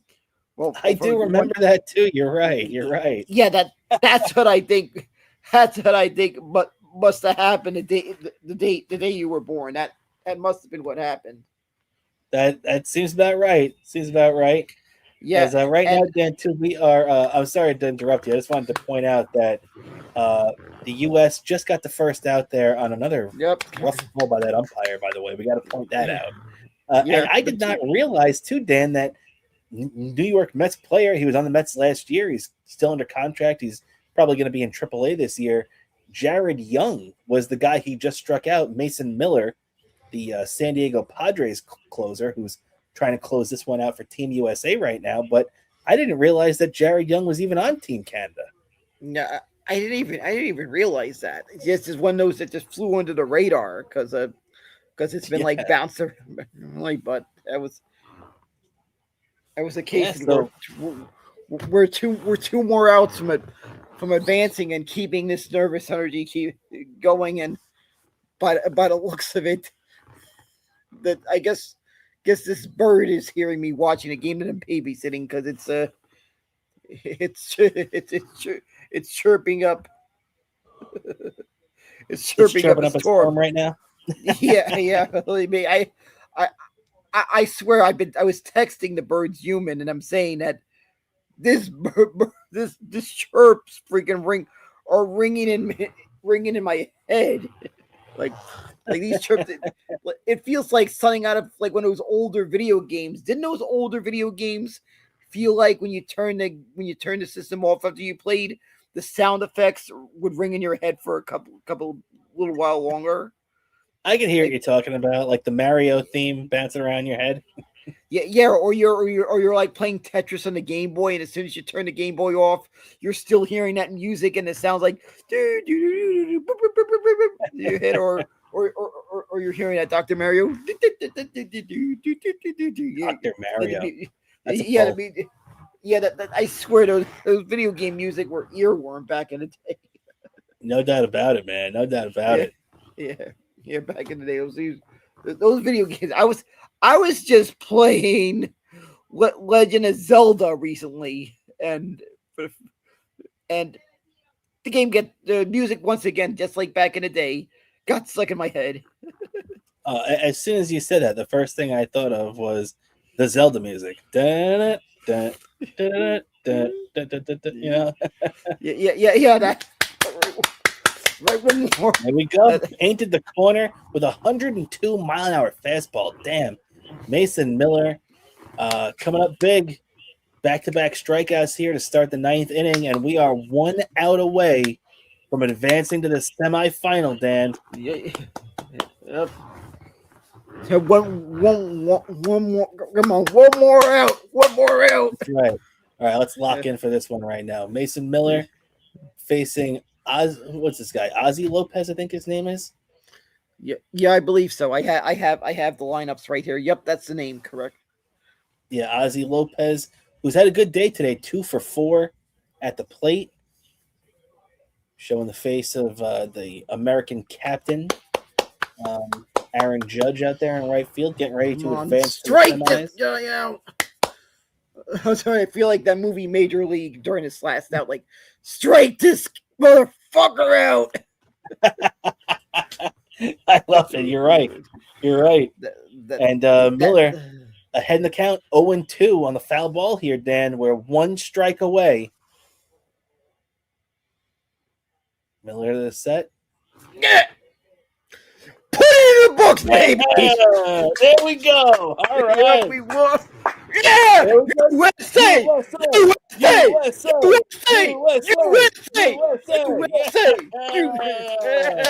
There we go. And the United States beats Canada 5-3 to advance to the semi. Yup. See, Siri, play Freebird. There we go. I love it, man. This is awesome. U.S. wins 5-3. So we're into the next round, man. Now, for the first time, you can say that Mark DeRosa could talk about the United States punching their ticket to the next round, because this time we officially punched our ticket. Canada's been eliminated. That is the second time in the last, 3 weeks, Dan, that we've knocked out the Canadians in a big-time international tournament, right? Yup, that is right. You just become our bitch once again. So now you're going to have to bring this up when you and Cardiff are going down Main Street in Toronto on Canada Day and you're blasting Freebird, then you're going to have to bring this up too now. Yeah, exactly. I'm going to have to bring that up once again. I have to say, at the same time, though, I am looking forward to hopefully running into some O&A fans there, because I'm sure there's some O&A fans up north. So I'm looking forward to that, and I am looking forward to visiting the Hockey Hall of Fame, which is going to be that is going to be a fun trip, and I am looking forward to seeing some of the fans up north, and hopefully they're having a lot of fun in it. And even if you lost, you probably O&A fans that are probably enjoying seeing all this happen, and know that you're going to get to be all fanboyed out, getting to actually see it heard about it happening. The fact that some O&A fans are going to say that they got to see it happen in person. The thing that Bobo said he was going to do, they were actually there when Bobo blasted Freebird somewhere in I don't know what their version of Times Square is called, but I'd be cranking it up to 11. I love the impression, by the way, too. We are here for this great watch along. What a fun show this has been, Dan, as the United States advances to the semifinals now. Man, this is awesome. Now the question is, I guess, how everything's going to break down now, who the U.S. plays now in the next round. Yeah, that's going to be the big question. I'm looking to see if I can look that up on the. Let's see if they updated that.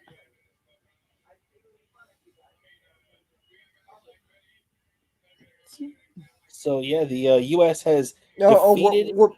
We're playing Dominican Republic on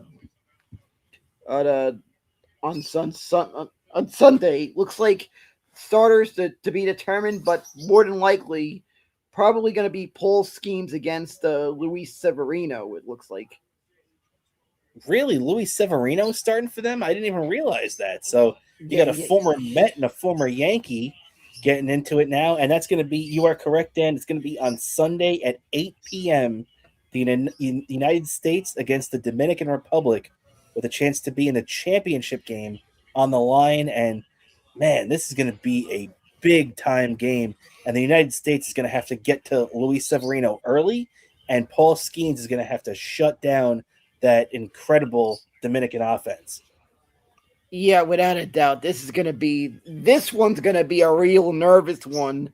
That game is going to be the game that's going to determine what you're going to see on Tuesday. Pending the outcome of that game, we will be back here on Tuesday, potentially with a championship edition of Best Seat in the House podcast. Two in a short time. There is a possibility we could have 2 championship celebrations by us within such a short time span. That's true. We felt like we had to do this one because it was Canada. We just did the one for Canada a few weeks ago for the hockey gold medal final. So it just felt right to do it for the baseball U.S.-Canada match tonight. So we're not going to do it for the Sunday game. However, we will be doing our Patreon show that day prior to that game. So probably around 5:30 will be going on Sunday, and the game is going to start at 8 o'clock that night. That'll be Sunday, the U.S. versus the Dominican Republic at 8 p.m. in the semifinal. And we'll be giving you a little preview of that on Sunday afternoon. And then, just like Dan said, though, if the United States wins, we'll be right back here with you on Tuesday night for the incredible final, which most likely is probably going to be the United States against Japan if we get that far, obviously. Yeah, exactly. If we get that far. Also, is there anyone who watches our show? We would love to have a fan of our show play who maybe knows how to plays you could play the songs on an instrument. Play the national anthem on Sunday if the U.S. wins. I meant Sunday. I mean on Tuesday. On Tuesday, depending the results of Sunday. So if there's be someone that'd be nice enough to pop in, just to play the national anthem if the U.S. wins. That's true. The whole thing. That's absolutely true, man. And so yeah, we'll definitely be doing that. Do you want to give your version? Do you want to sing a little of the national anthem before we get out of here, Dan? I kind of saved that for the championship. You know what? Fair enough. So let's put it this way: if the United States wins the championship, Dan, are we going to get to hear you sing the national anthem? Yep, exactly. You will hear the both of us do. We will both do it. You know what? I'll do it. I'll be right there with you. Let's do it. If the U.S. wins, me and you are going to be belting out the national anthem. Yep, exactly. And bro, you know who else will be happy if the U.S. wins the WBC on Tuesday? My mom. You know who I feel sorry for? My mom. Oh. But I gotta say this much: I don't feel sorry for the Canadian team. We knocked them out the second time now in the last 3 weeks. So now, yeah, like you said, Dan, it'll be U.S. Dominican Republic on Sunday night. That's going to be a hell of a game. Yeah, that's good. It's going to be a hell of a game. A very nervous one, but I'm ready to have. Hopefully, will be an epic closeout to the weekend. You got that right, Dan. And all right, everybody, that's going to do it for us here on this special bonus episode watch along of the WBC here. And the final is the United States beats Canada 5-3. Once again, we want to thank our special guests, Bobby Tamburro and Barb, for coming on with us tonight. You can check them out on X at Barb versus the World and at Bobby_Tamburro. So check them out there. Give them a follow. Both of them were great on the show tonight. We appreciate them hanging out with us. And yeah, that's going to do it for us. Dan, anything you'd like to plug before we get out of here? Sure, I got to plug my Twitter account, my X account, Bobo103NYC on X. Follow me for all your Bobo content there. Same thing on Instagram, Bobo718D, Bobo718DK. So for all your Bobo content on Instagram, same username on Threads. One word, Daniel Curlin on YouTube. When you see all Bobo content being uploaded on YouTube, so Patreon subscribers get 1 week, get 8-day early access. You subscribe, and more importantly, you support the show, get access to tracks I admitted, our Patreon exclusive shows. And once again, thank you all for watching this show and getting to see us watch a bowl game, and hopefully we'll have a couple more for watch along shows necessitated. Absolutely. I want to thank everybody for hanging out with us. Barb and Bobby, obviously.